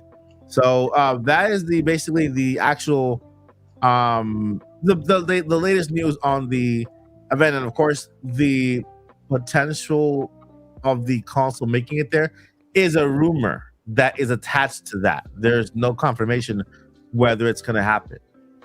And so with that, that's where the following questions lie. I think Zach, you already answered, right? You said as a handheld.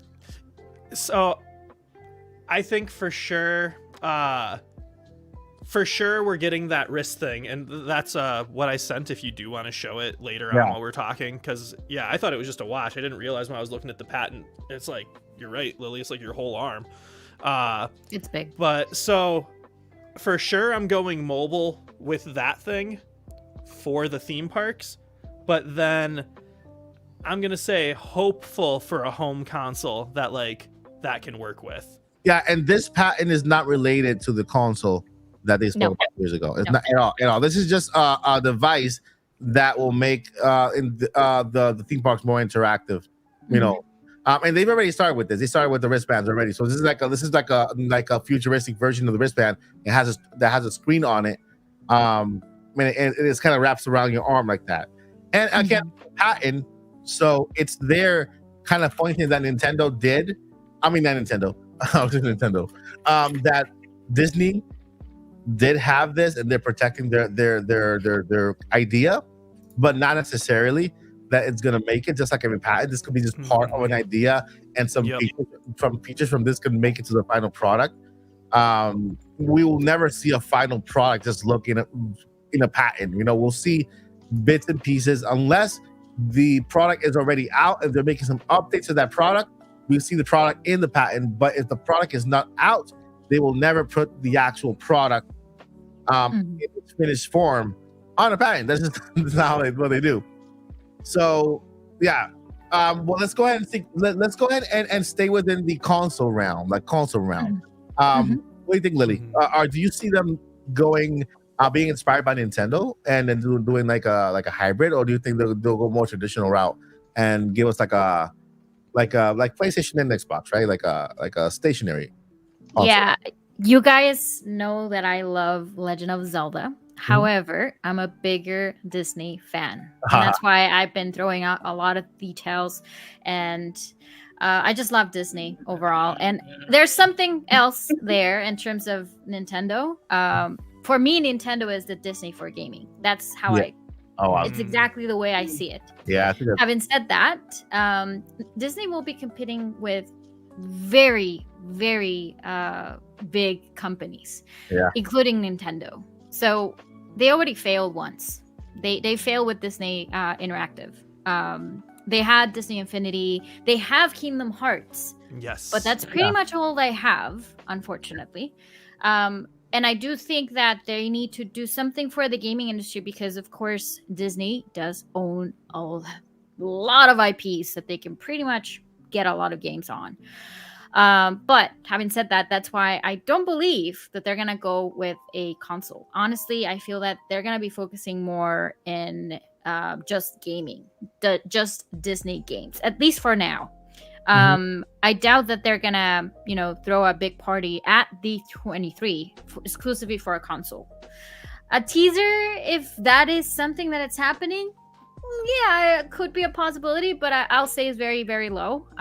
If they do, of course, it'll be something to talk about because, again, it's competing. It'll be going against Nintendo, PlayStation, Xbox, like even PC or console gaming or whatever. It's just they have to come up with something very mind-blowing. So I don't think that they are going to be going with the console, at least not yet. You mean so it's a hybrid? I think she's going with nothing. I'm going with nothing, to be honest. Okay. I feel that they're going to focus a little bit more into mobile gaming instead of, console at the moment. Because, like I said, they have been introducing apps for you to be interacting with the theme parks and stuff like that. It makes more sense. So you're saying that the console is never coming? Is what you're saying? Not yet. Not yet. So I don't think that they're going to do anything this year. At least at D23 this year, no. All right, so answer this question. When they do come out with that console, what do you see them doing? If they do come up with the console, they really have to prove themselves that they're doing good with just the gaming side, Disney games, and they will definitely aim for something hybrid. Okay. I don't think it's going to be because that is not Disney territory. I'm sorry, but that's what it is. Like it's the truth. Yeah, so I don't really see a Disney console in my living room or in my gaming room. I see a hybrid console, Like, Yeah. and even doesn't necessarily have to be Disney 100%. It could be co-developed by Disney or owned by Disney, but it is not going to be them specifically. Having said that, of course, Disney Imagineering, they do make mind-blowing things, of course, but not for gaming consoles. I don't think so. Yeah, Disney Imagineering. I actually worked for Disney Imagineering, not directly, but in the department. They only focus on theme parks and creating the next. Yeah, that's what they do. Yeah, in the theme park industry. But they just invented like a wirelessly charging room. Oh, like, who's seen Groot in person? Groot. Oh, Groot. Oh, in the theme parks. Yeah. Have you seen Groot? Have you seen Kid Groot in person walking around? Oh no, I have not, but I've seen videos on Disney Imagineering. Oh no, yeah, but in person is like the craziest thing you could ever see. I got to see it in person here at Disney. It's scary. It's scary. Yeah. He has AI. He's programmed, and he has walking on his own, doing things, saying hi to people, and doing like this and like that. And if you put music on, he dances. And I'm like, what in the world is people? And so they're doing their next big thing is that type of AI interaction with characters on the park. They'll be walking around because they're robots. It won't be they don't need any breaks, right? Maybe they'll go charge or something, but they'll have a person cast member walking with them, and they'll have like the character just walking around like that. Like those characters that you people can't be on, like Baby Groot. Who's gonna walk with that? Like I could squeeze in. Yeah, maybe. For Disney. Yeah, they recently worked on the holo tile, for example, and that you can literally walk on. Oh yeah, I saw that video on the floor like arcade, that. Like that's going to be definitely incorporated for the theme parks and retractable lightsabers. That's correct. That's also another thing. The expandable lightsabers that are kind of in the works, but their department they pretty much focus on that. That's why imagination plus engineering, right? That's pretty much it. But that's why I feel that they're not going to go for a gaming console. All right, so I'm going to take the other side of the coin on this. I'm going to go the opposite of Lily, just to give you another side of the coin. Yeah, I do believe they can go with the gaming console just because time has passed and a handheld console has proven to be successful now, and now they can also integrate it more within the theme park because you can take that gaming console with you in the theme park and use that in some sort of way, in some type of interactive way with the actual ride or with the actual characters, or imagine the possibilities of having this type of console. You have your games on, whatever, right? But when you take it to the theme park, you meet with a specific character, and then that character might have some type of NFC type. They can tap your console and give you a little something special that you can take with you on that next game or whatever, right? The Star Wars theme park that they have now. They have the Indiana Jones show. They have so many things within the park that can kind of go in with your console and then move on. Now, I mean, they've already said that they're working on a console. It's happening now. What type of console it is, whether it's a console. Where is that source? This was like 2 years ago. You have to look to my channel because I don't have that on hand. Okay. But the question is, will it be, like I said, one of the questions is, if you talk about right here, we'll go over that later on, because one of the questions is this a serious thing? Serious thing is it something that's going to compete with others, or is this just like a Disney thing, like a toy, like a little tiger? remember Paul? Tiger Electronics. I should have showed you. I have my old one right there. So that's what I'm saying. It could be a console, but is it a serious potential console that is going to compete with it? Paul, what do you think? Do you see a hybrid or console thingy from Disney coming? Or what do you think about Disney in the gaming industry with even a hybrid or even a traditional console? If it's a machine, I don't think it's going to be just a box with an HDMI port and a plug that goes into the wall. I think anybody entering now is going to adopt Nintendo's route of a hybrid device just because it has so much more, uses taking it out on the go. You could throw an NFC chip in that, and you could take it to the park, and then you could get your steps and plan your maps and strategize, and basically have its own kind of smartphone-like tendency that you could enjoy at the park, maybe. So there's a lot of implications for that. Do I think it's going to be a console of any sort shown off? The show, I'm leaning towards no, just to be safe. Yeah. But it would be exciting. Like, would be cool to see. I mean, heck, I would even think it would be cool to see if it was a set-top box. You know, like a Amazon Fire TV Cube. Those. Yeah. Where maybe it's just a digital machine. Maybe it's called Disney Plus the game. That's the name of their system. Disney Plus the game. Maybe it's just a service with games that you buy a controller. Yeah. Disney Magic. I don't know. Disney Magic. Yeah. So something that plays up on their past, or maybe that embraces the future. But they own so much. I mean, you're like, okay, well, Marvel and Mickey Mouse and, well, the DuckTales. And then don't forget all of Marvel, Star Wars. There's a lot in there. Indiana Jones. And then, with the acquisition of Fox, technically Terminator, if I'm not mistaken, and The Simpsons. I mean, like, all that's under Disney now. Yeah. So if there's somebody that could enter the video game industry that has the money to back it up, that probably has enough partners to handle, like, you could do the OLED model, you could handle the screens, Samsung, you could do this, blah, blah, blah, blah, blah. Like, it would be Disney that they have enough IP, and if they were like, yeah, from now on, all of the Disney-related stuff that's exclusive on them, that system would sell. If you could only play Insomniac, you can still make games on PlayStation, but you can't make Spider-Man anymore. We're reclaiming Spider-Man. Like, could you imagine if Disney held on to all their guns by themselves? Yeah. What I think this event's mostly going to be is, I think it's going to be a look at their big Fortnite collab. We know that that's what I'm hoping. So I think it's going to be like a digital console that you could play and buy and experience through Fortnite, because Fortnite has gotten so huge that you don't just play Fortnite anymore. In Fortnite, you access Lego Fortnite. In Fortnite, you access Racing Fortnite, which is called Rocket League Racing, but not Rocket League in terms like the soccer Rocket League, but the Rocket League Racing. So imagine you're going into Fortnite, just got that much bigger, and it's just this giant arcade hub, this digital hub. Yeah. And in this, Disney Magic, Disney Plus the game crossover thing via Fortnite, which is this Trojan horse that gets you into a couple 100 million homes in general. Now you're playing for this side service to access the Disney Imagineer Islands.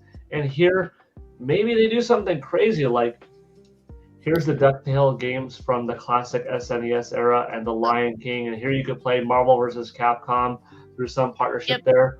Even though, was it Lionhead Studios? I forgot the studio name, but even though the studio behind Indiana Jones and the Circle and the Grand, I forgot the subtitle in the moment and the particular studio, but the Xbox exclusive Indiana Jones game, well, it's exclusive, but it'll also be played in here.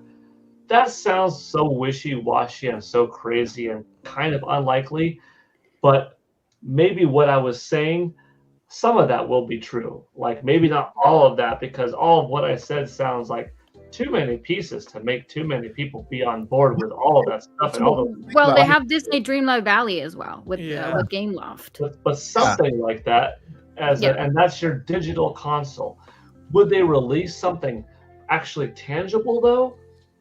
I could see it eventually happening, but it could be through some type of integration into people's existing smartphones. Yeah. I have a question for you, Paul. Because this is, anyone who knows the answer, if you have the answer. It's just, I feel like it's like a numbers-based thing, so I just feel like Paul's like, oh, there's a number? I might know. Wait a minute. But hopefully I had the answer. I don't know. No pressure, Paul. No pressure. When you were talking about Fortnite, that reminded me. At like the very beginning of the year, wasn't there like an didn't Disney like donate donate. Now they're doing a big event on Fortnite. Didn't Disney like give like a couple billion to Epic or something like that? And like, aren't they like going to be like helping them build a cinematic universe, but like a gaming universe? And like, isn't that like an actual partnership that's happening? A $1.5 billion stake. I knew it. See, I said there was a number. And he went and they released Kingdom Hearts for Epic Games first, prior Steam. Mm-hmm. So and because that's a good point.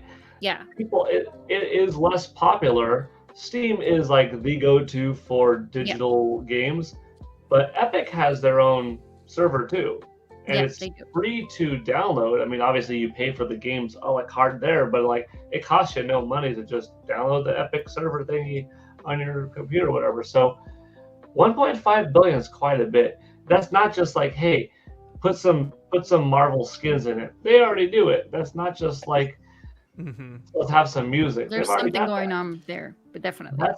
That sounds like the equivalent of what would be a decent amount of R&D into developing a console, but instead of making plastic and microchips and stuff like that, let's just build a freaking world. Can you think about that 1.5 billion?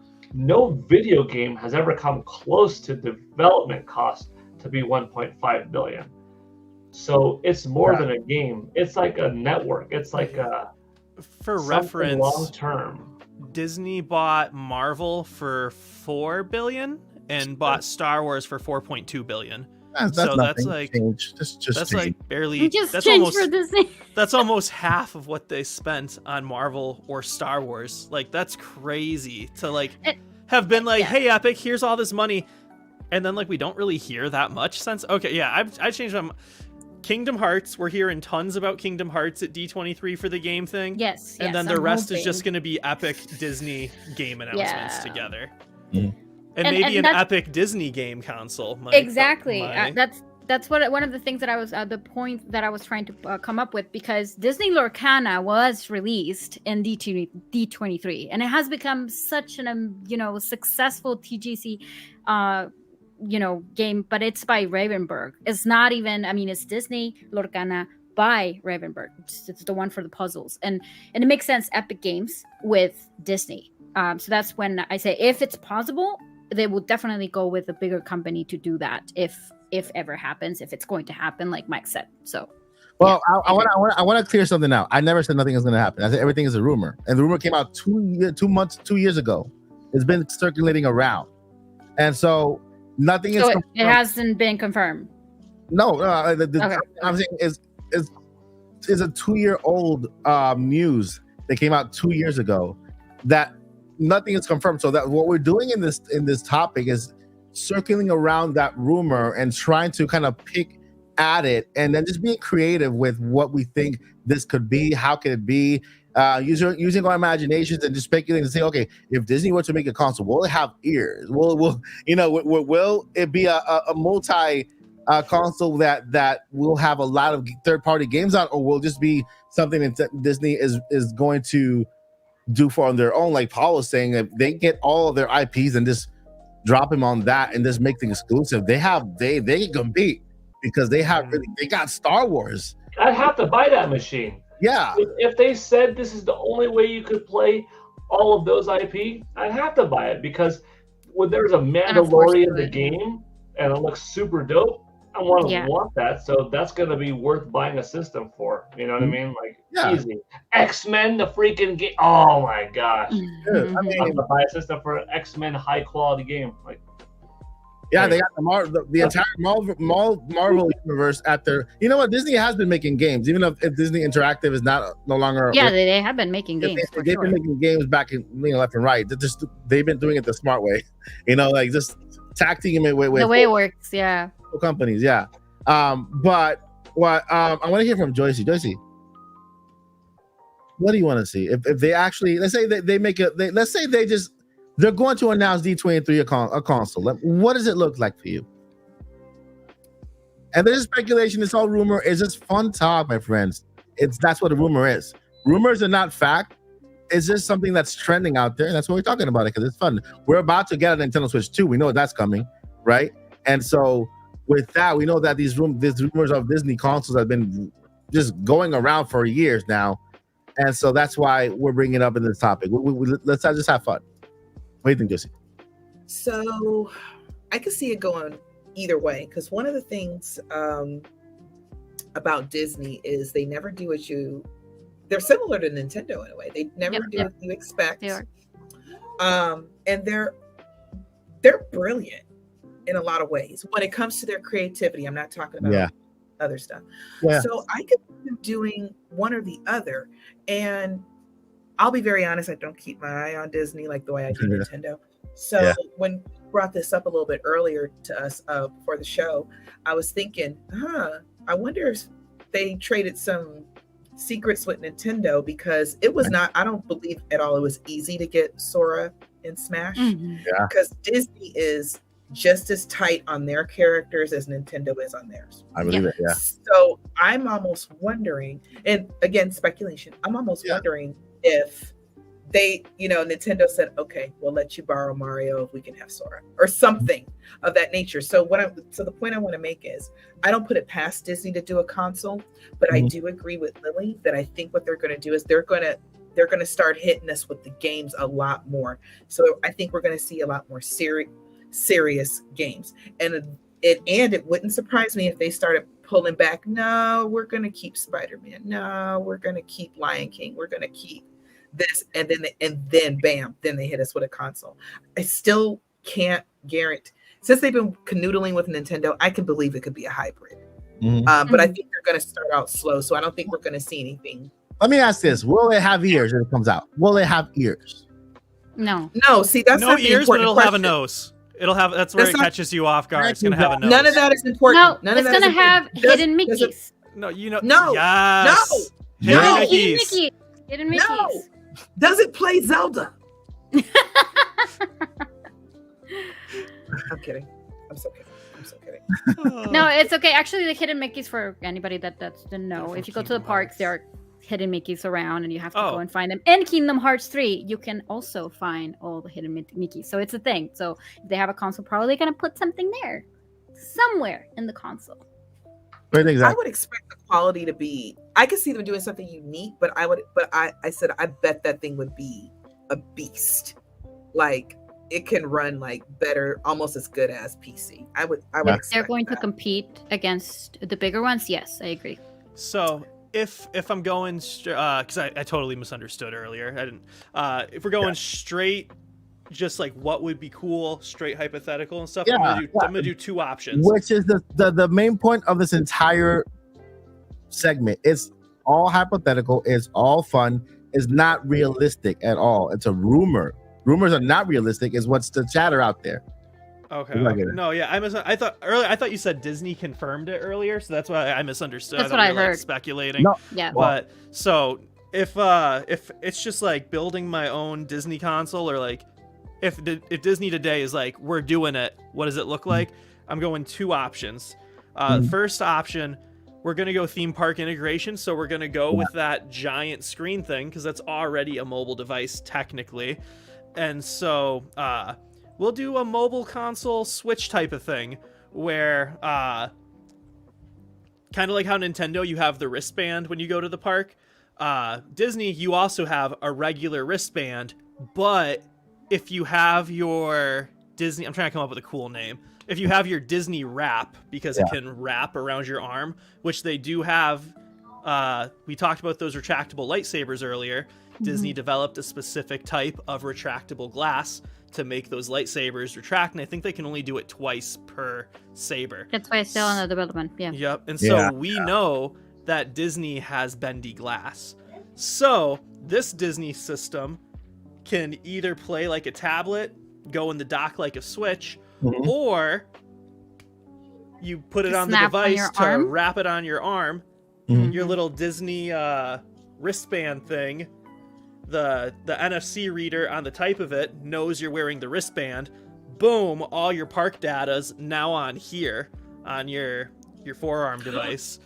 And so Now it's You get like extra you're stuff. bringing Disney to the real world. Yeah, and so you can do like Pokemon Go while you're waiting in line, but like with Disney characters at the park and stuff. And like you can Or catch find them. Mickey's. It'll be instead of Pokemon Go, it'll be Mickey Go, and you can find Mickey's in the real world. So Yes, I want to clear something out really quick. And I apologize for some misinformation. It hasn't been going on for 2 years. It's been going on for since 2013.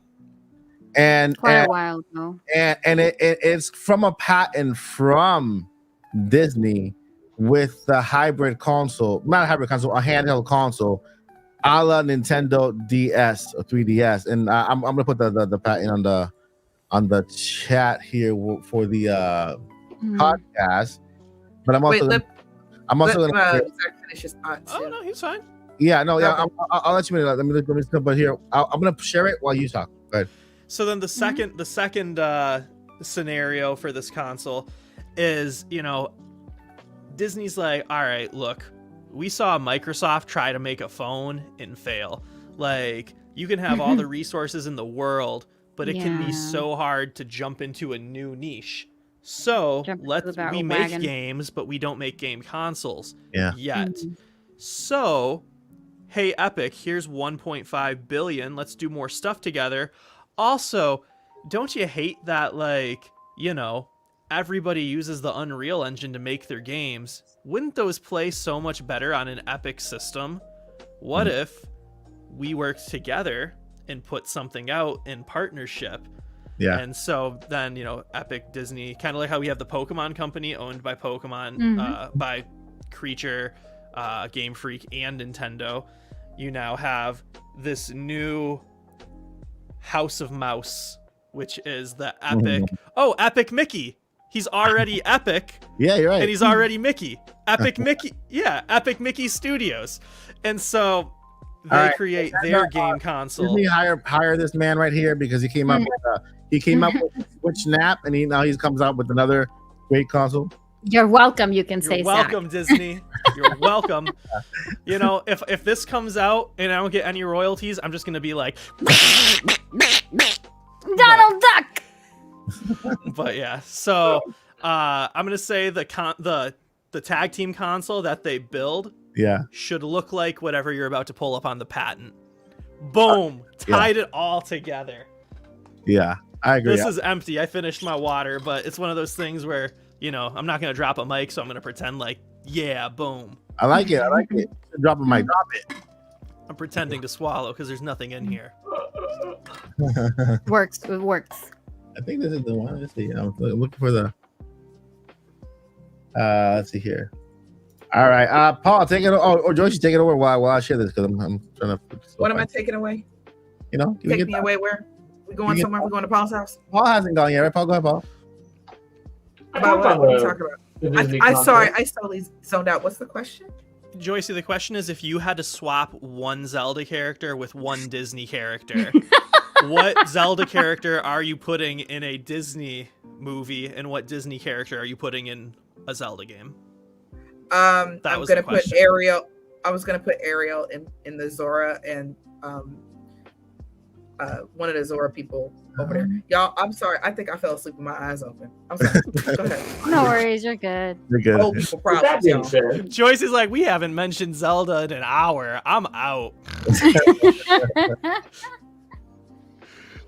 Get this one. Okay.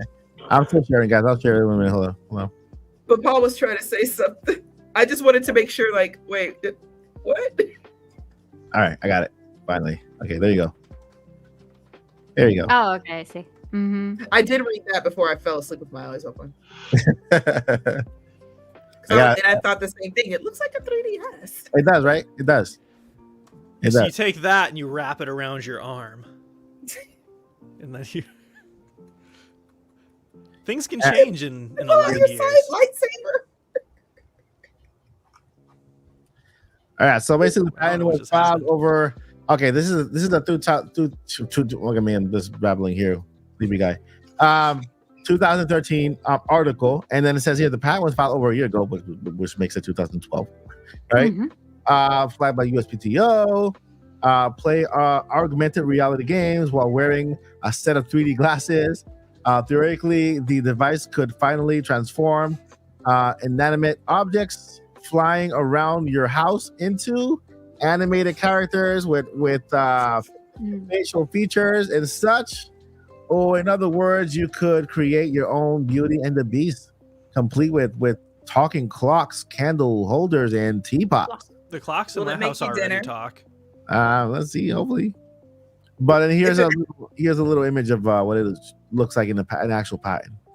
Wait, the clocks in your house talk, Zach? Yeah, they don't in yours. Oh, you know what? That's because I got rid of my old clock because I've been wanting a new one off of Amazon. I'll probably buy one at 4 a.m. in the morning. You guys remember CNET? Look at this; they're still around. I'm looking for the article, but it looks like they removed it. The original. Oh my. Yeah. It's all good, y'all. Yeah, We but gotta get to the chat.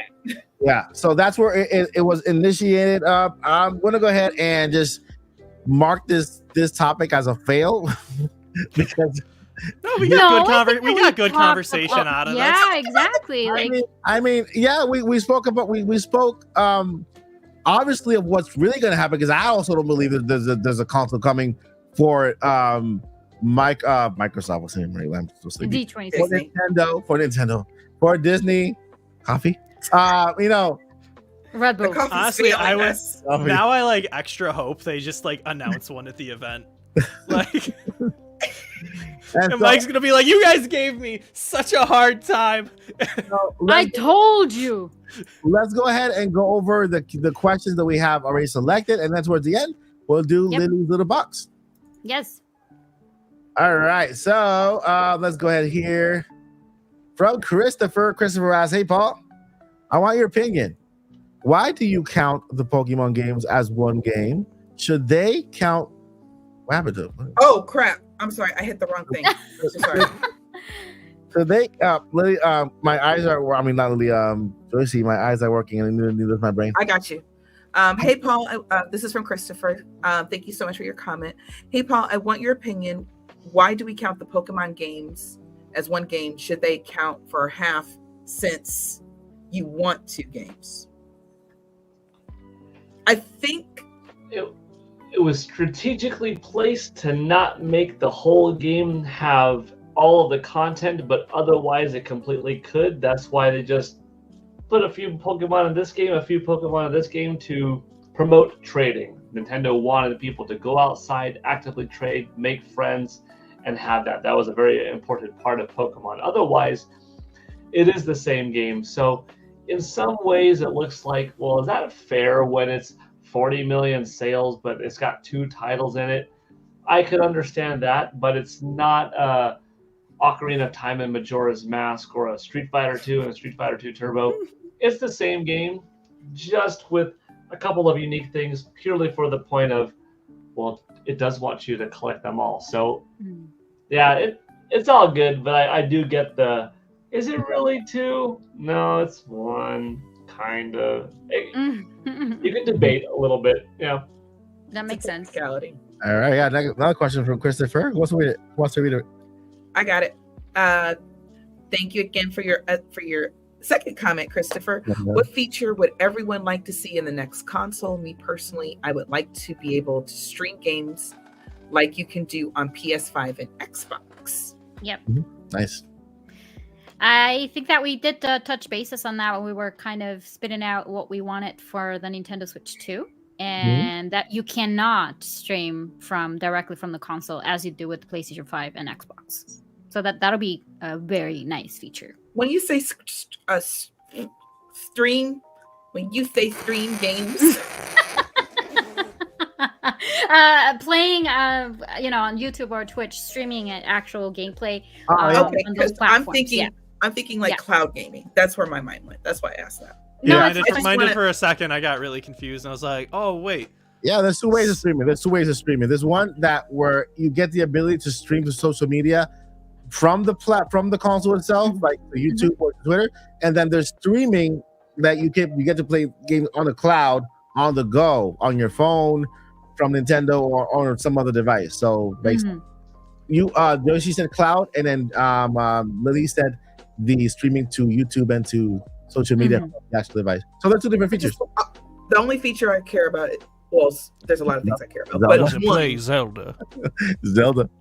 I know when Yeah. to play Zelda, so that's a Yeah. given. But I would like a prettier UI. I would Nice. something Yes. that I can design, because I have this really nice big screen TV in the living room, and just to walk past and my beautiful Breath of the Wild wallpaper is there too. Yeah. I would really like Street Pass. I think I've said that Yeah. before, and I just think it would be so cool. And again, it's really great content, so I am gonna push it, even though it has nothing to do with me.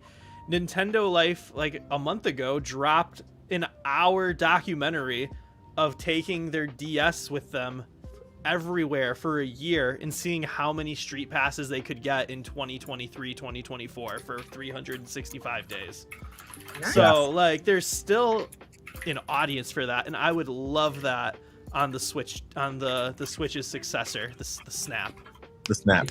If you look early in that video, you'll see Paul Gale as the me that was met at Super Nintendo World. I did not even notice that.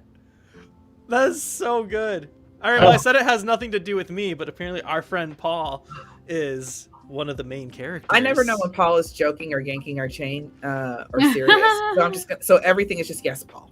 Yeah, No, they take it to Super Nintendo World. So Zion is the name of the journalist that put it together. He was at we were at the after party of Jeff Keighley's at Summer Game Fest, and I was hanging up there walking around. And he says, "Oh wait, hold on! Oh my gosh, you're Paul Gale Network.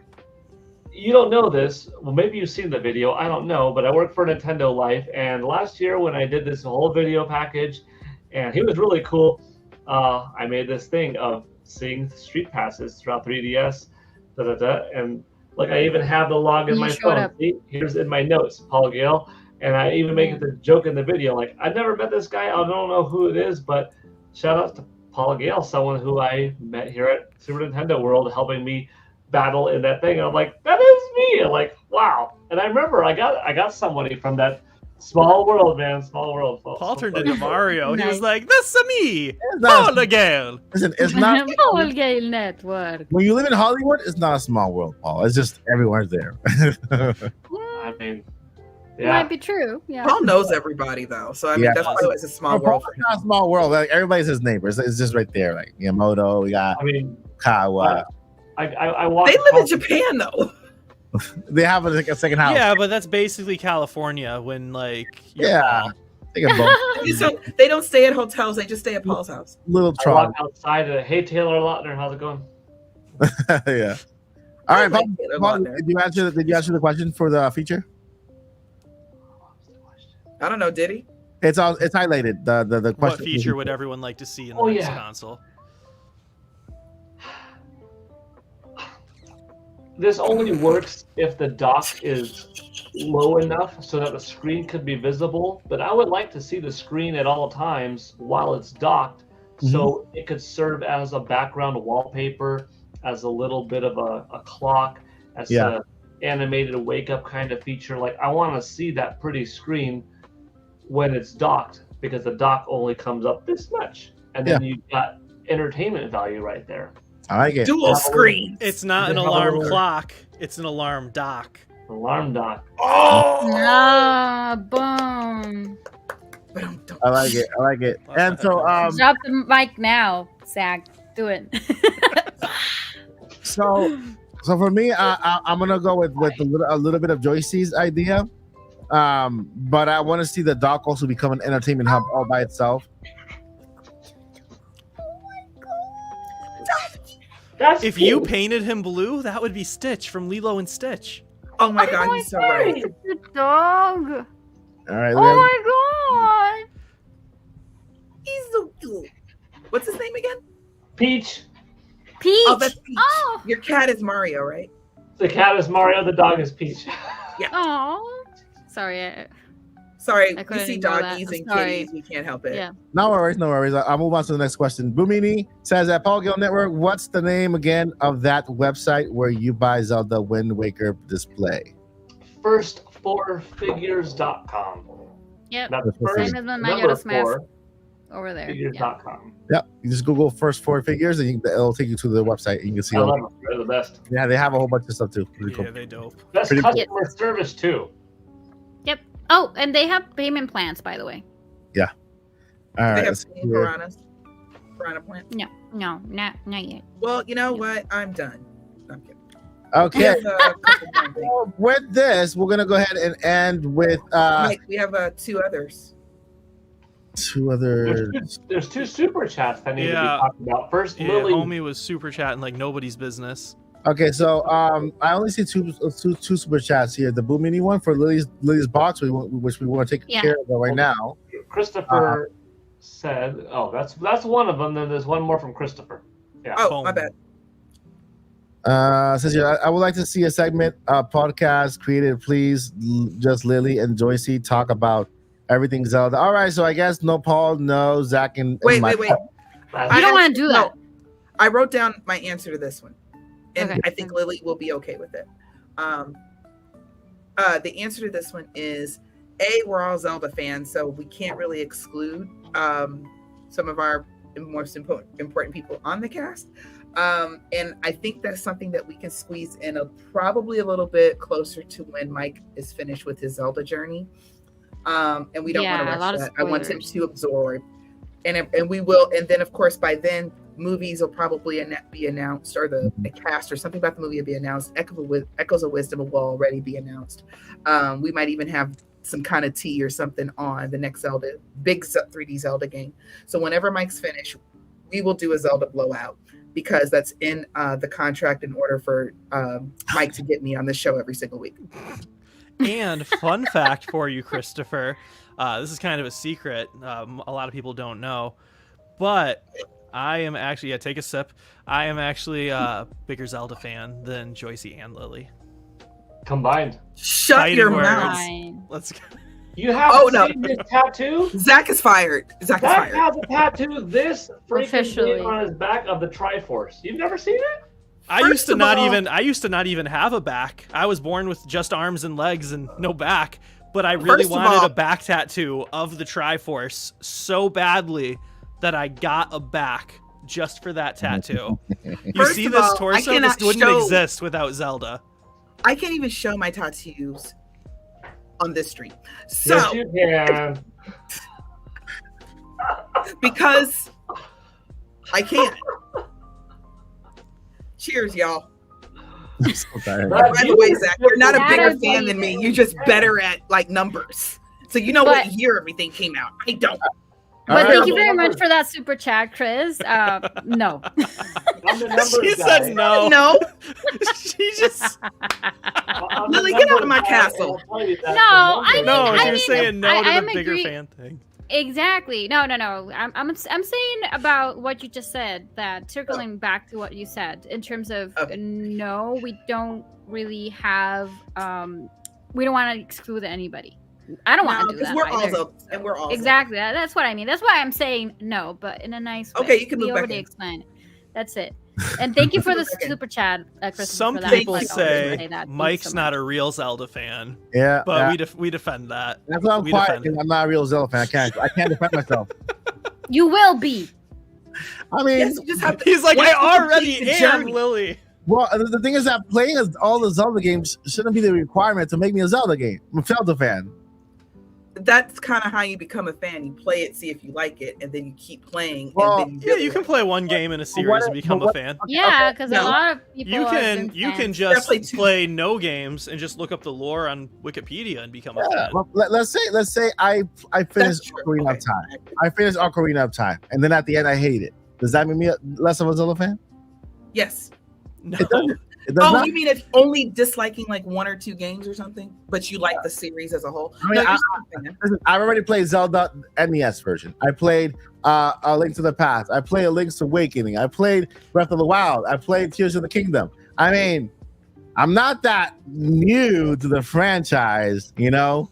But I the just- fact that you keep playing lets me know that you're like, Yeah, okay, yeah. you're at least interested. that's so that the does point. make you a, Yeah. it sincerely, not being silly, that does make you a fan. Or like Zach said, What if you're not somebody who's really into games, but you're interested in the story? You like watching people play games, and so you watch all the Zelda playthroughs. You're still a Zelda fan. It's okay if you don't even like every single game, but you like the series overall. You're a Zelda fan. I have spoken.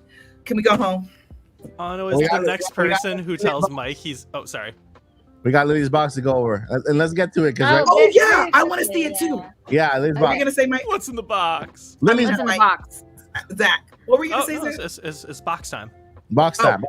Box time. Very quickly, like this is the Legendary Edition box set. I'm gonna add the chat quick so I can make the thing bigger.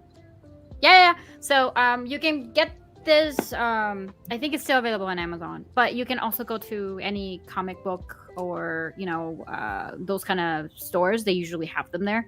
But this is the manga. Okay, so if we open it up, those are hardcovers. So they're hardcovers. Yes, they are hardcovers. Oh. Are they all of them? All of them. Yeah, this is the collector's Legendary Edition. So yeah, collector's Legendary Edition. I got you. Yeah. So you have basically, it's hardcover and you have the manga, and it's colored page, but just the first ones. So let me just. Oh, you actually have. Okay, I need to discuss Majora's Mask's manga with you sometime then, Lily. It is amazing. And let me just switch the camera over to non-virtual so you can see clearer. There we go. Where's the hardback version? Yeah. And then you have all of them. So you have Majora's Mask over here. Hardcover as well. Where's Majora? Majora? Where is that draconified dragon that nobody talks about because Majora's the first Zonai? Basically, and no one has mentioned that, but I'm trying to find a bigger picture. But it does expand a lot more from the actual games.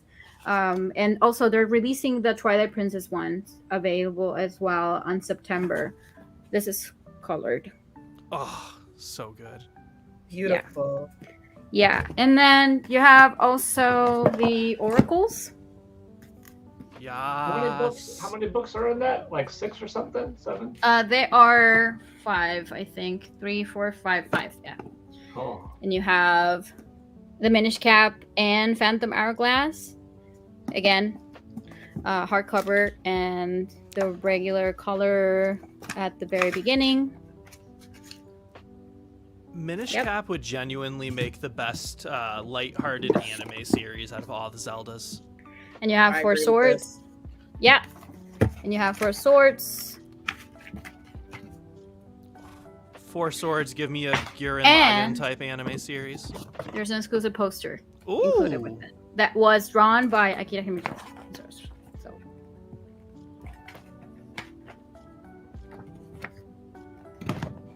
Love it. So good. It's totally worth your money. It's totally worth your money. Mike hates it because of the hat. The hat is already too long. Yeah, I hate it. Yeah.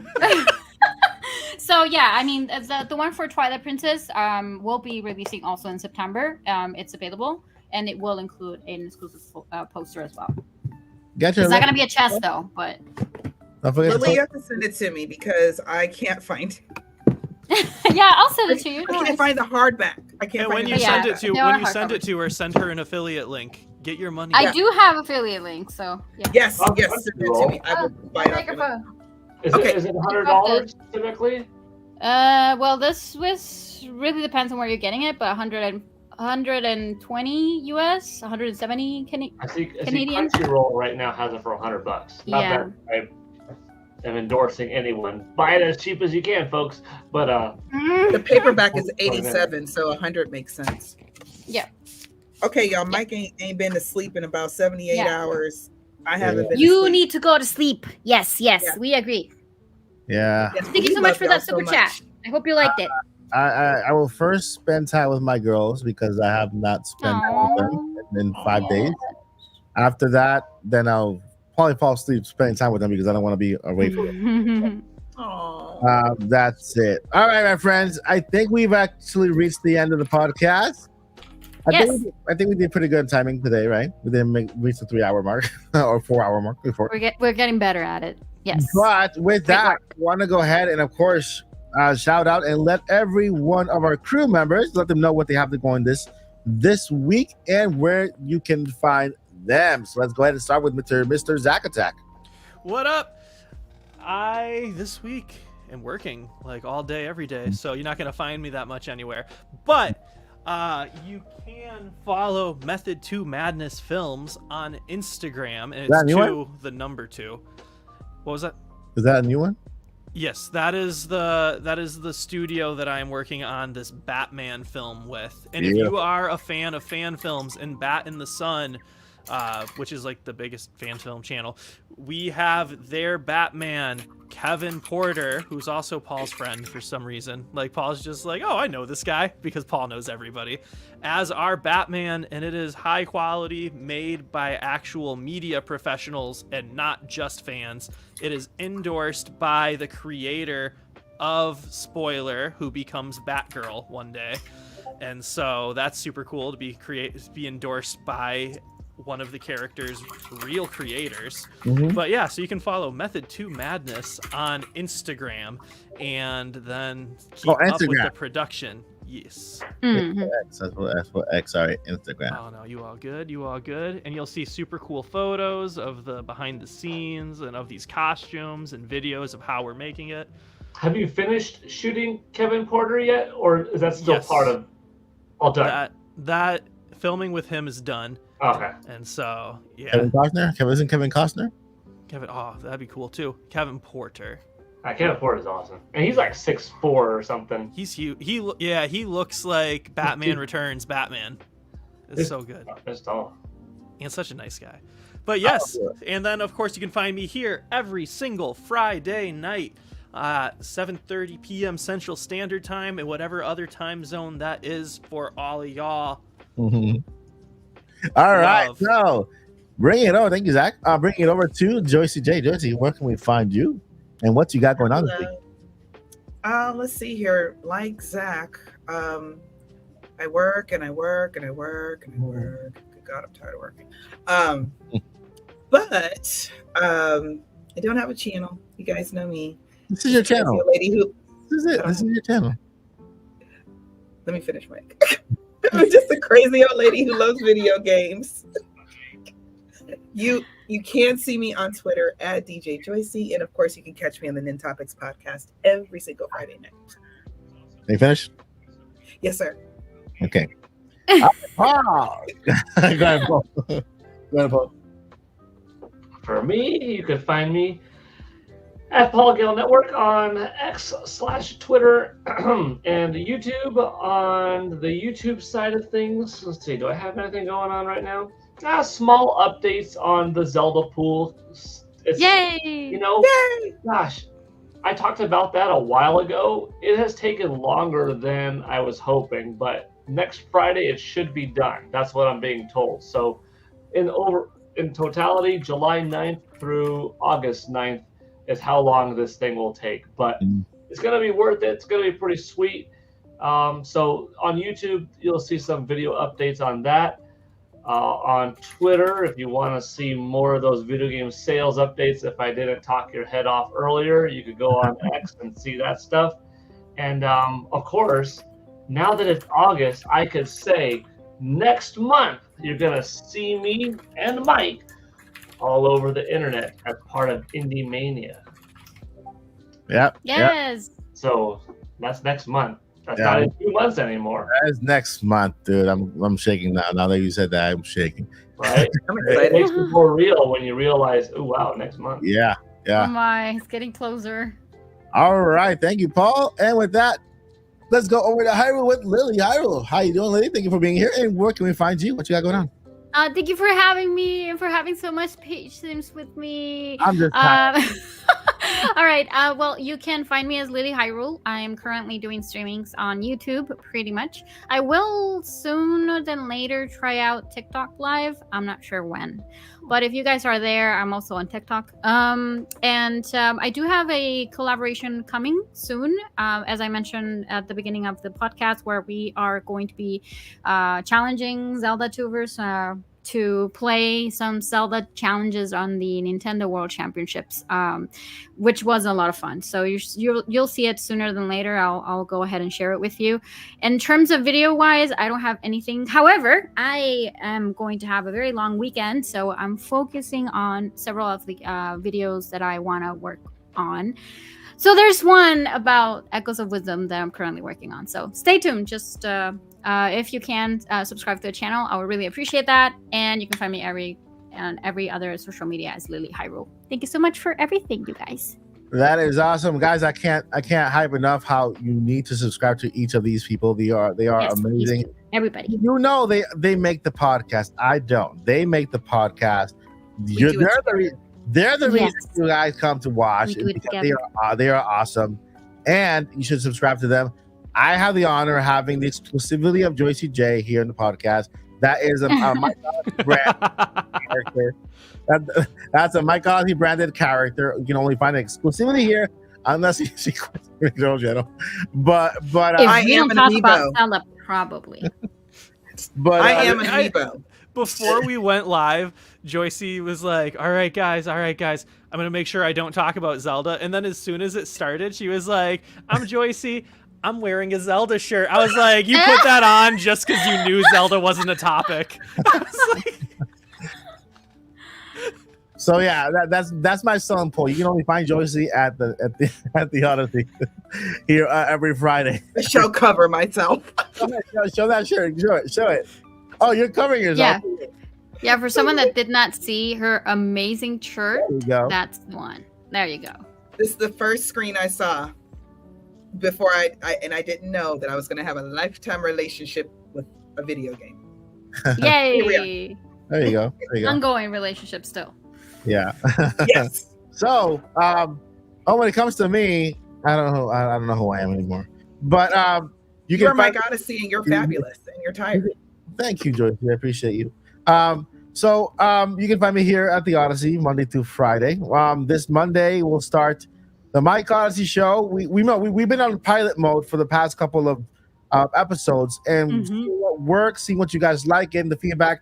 I've gotten all your feedback, and I realized what I can do. You guys like all segments, unboxings. You guys like the multiverse. You guys like the skits. You guys like all that stuff, right? So I like Beast Mike.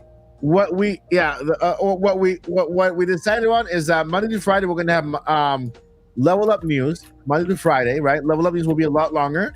And then on weekends we'll do speedrun reviews. We'll do the Nintendo Doodads, which is like the unboxing, right? And then of course we'll have for the segments, for the skits, you have to tune in. Those come as a surprise on each episode. They'll come whenever, right?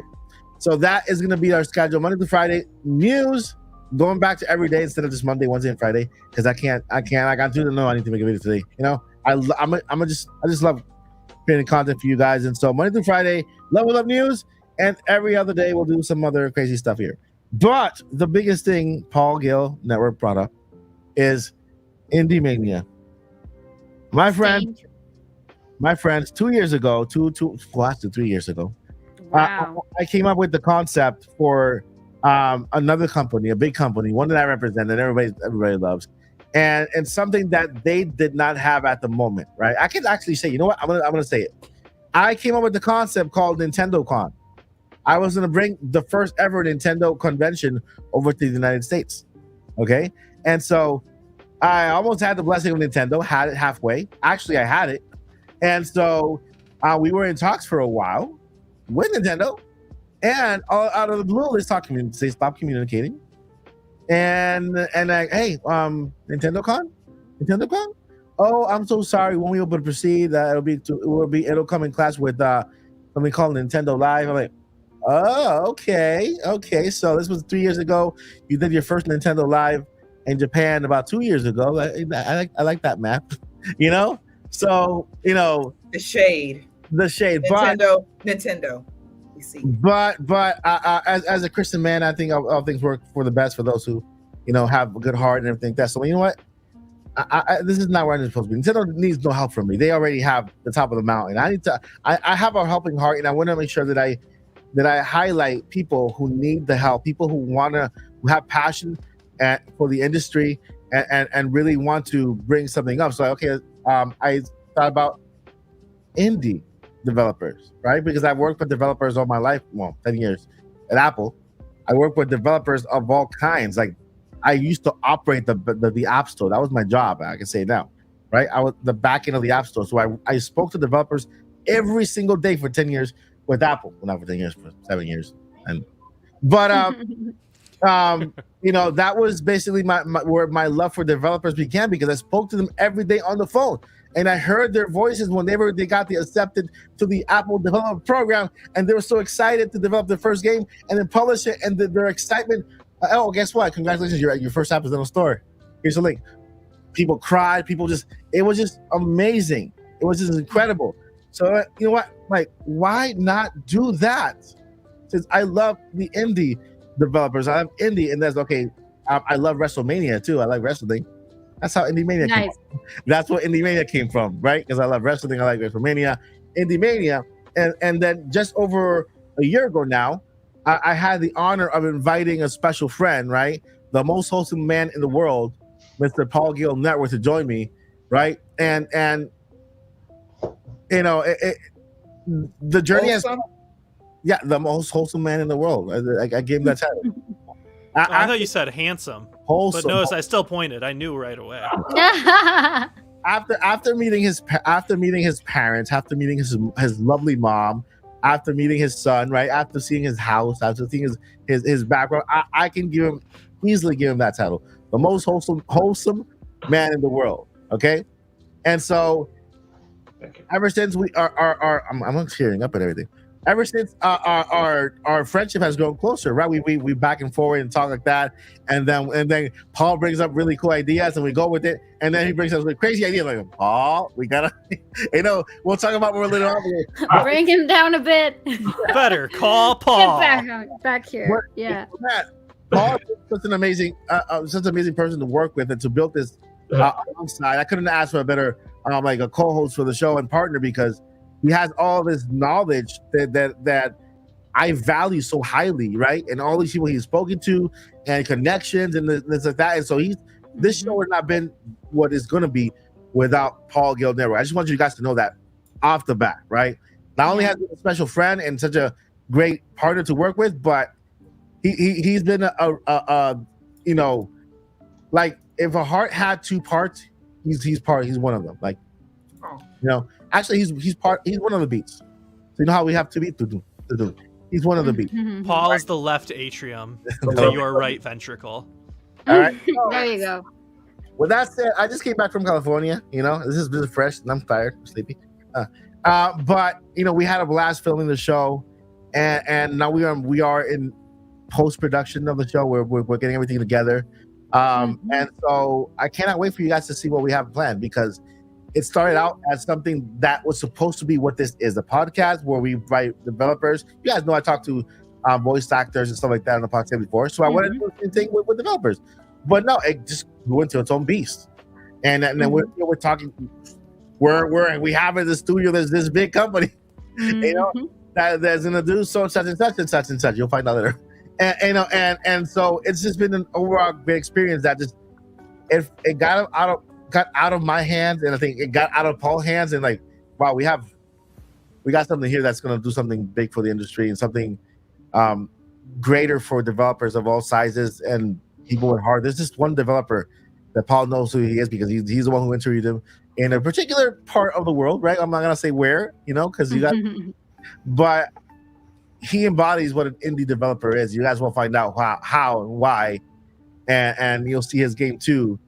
And it's been an amazing journey, and I can't wait. So Indie Mania is going to be on 12, 13, and 14. We have more announcements coming soon. Hopefully we have a bigger announcement to share with you later on. But but let's just go all out, man. Let's leave a footprint, like a big giant dent in the gaming universe, and leave this earth better than when we arrived. That's our goal, right? And so with that, that's the end of the podcast, my friends. See you guys at, well, I'm not see you guys at Indie Mania. Like, I'm not gonna see you until then. But yeah, I hope you guys enjoy the show once we were ready to show you. And it's gonna be great, and it's gonna be the first of many. Hopefully the next podcast, the next Indie Mania, we have everybody in this cast very involved. Now that we have a little more experience in how to, you know what I mean? We'll love to, yes. Yeah. And so with that, hi Anthony Smith, what's up? And so with that, my friends, thank you guys so much for being here. You guys are all amazing. Every 84, we had 100 at one point. Every 101 that were here. You guys are all awesome. You could have been anywhere else, but you stuck by us here on a Friday night. You know how much that means to us. It means the world to us. You make this weekend better. So thank you so much. Before we let you go, we got two very important things we need to let you know. Just two. What is it, Liddy? What's your name? Me? Yeah, you. Never give up. Never. Don't do that. Don't do it because we need you. Look at Mario right in the middle. It's just like he's at it. Right? He's like, and he's drinking his coffee. Yeah, so don't do it. And, Paul, what's the next thing, Paul? Journey on. You gotta journey on, Paul. I'm Paul. You gotta do it. And Doc, dude, you gotta journey on, man. Do it. Journey on. Do it. All right, friends. Let's leave with a dance party. Pikachu? It's not a dance party. Pikachu. That's not a dance party. Hold on, let's see if we can find one. There we go. All right. You have been listening to the Nintopics Podcast at the Mike Odyssey channel, where Lily Hyrule, Zach the Attack Hendrix, Joycie J, and the Great Paul Guild Network. At Mike Odyssey, wishing you the best weekend ever. Thank you so much for spending time with us. You guys have been amazing. And we'll see you next Friday. Same bad channel, same bad time, and same grand people. With that, dance party until I pass out. I'm about to pass out. You survived, Mike. Woo! Yay. Bye. Bye, 10,000 euros. Bye, Paul Gill. Bye, Wiley. Bye, Anthony. Bye, Joycie. Bye, Anthony. Bye, Having Hope. Bye, Jen Mar. Bye, Lily Hyrule. I'm trying to... We love you. Can you please find the end stream button, Mike? I just gotta say, guys, if this was the 1920s, this move would be burning up the dance floor right now. It sure would. Well, how about this one? The platter. Ooh. What about the Q-tip and throw it away? Q-tip. And throw it away. It's like you have to be more finesse. Mm-hmm. You want me to have finesse at 10:30 at night? Pumped up on cold coffee. You expect too much of me. My coffee's gone. Gone. Okay. Bye, guys. Okay, bye, y'all. Bye. Good night, guys. Good night.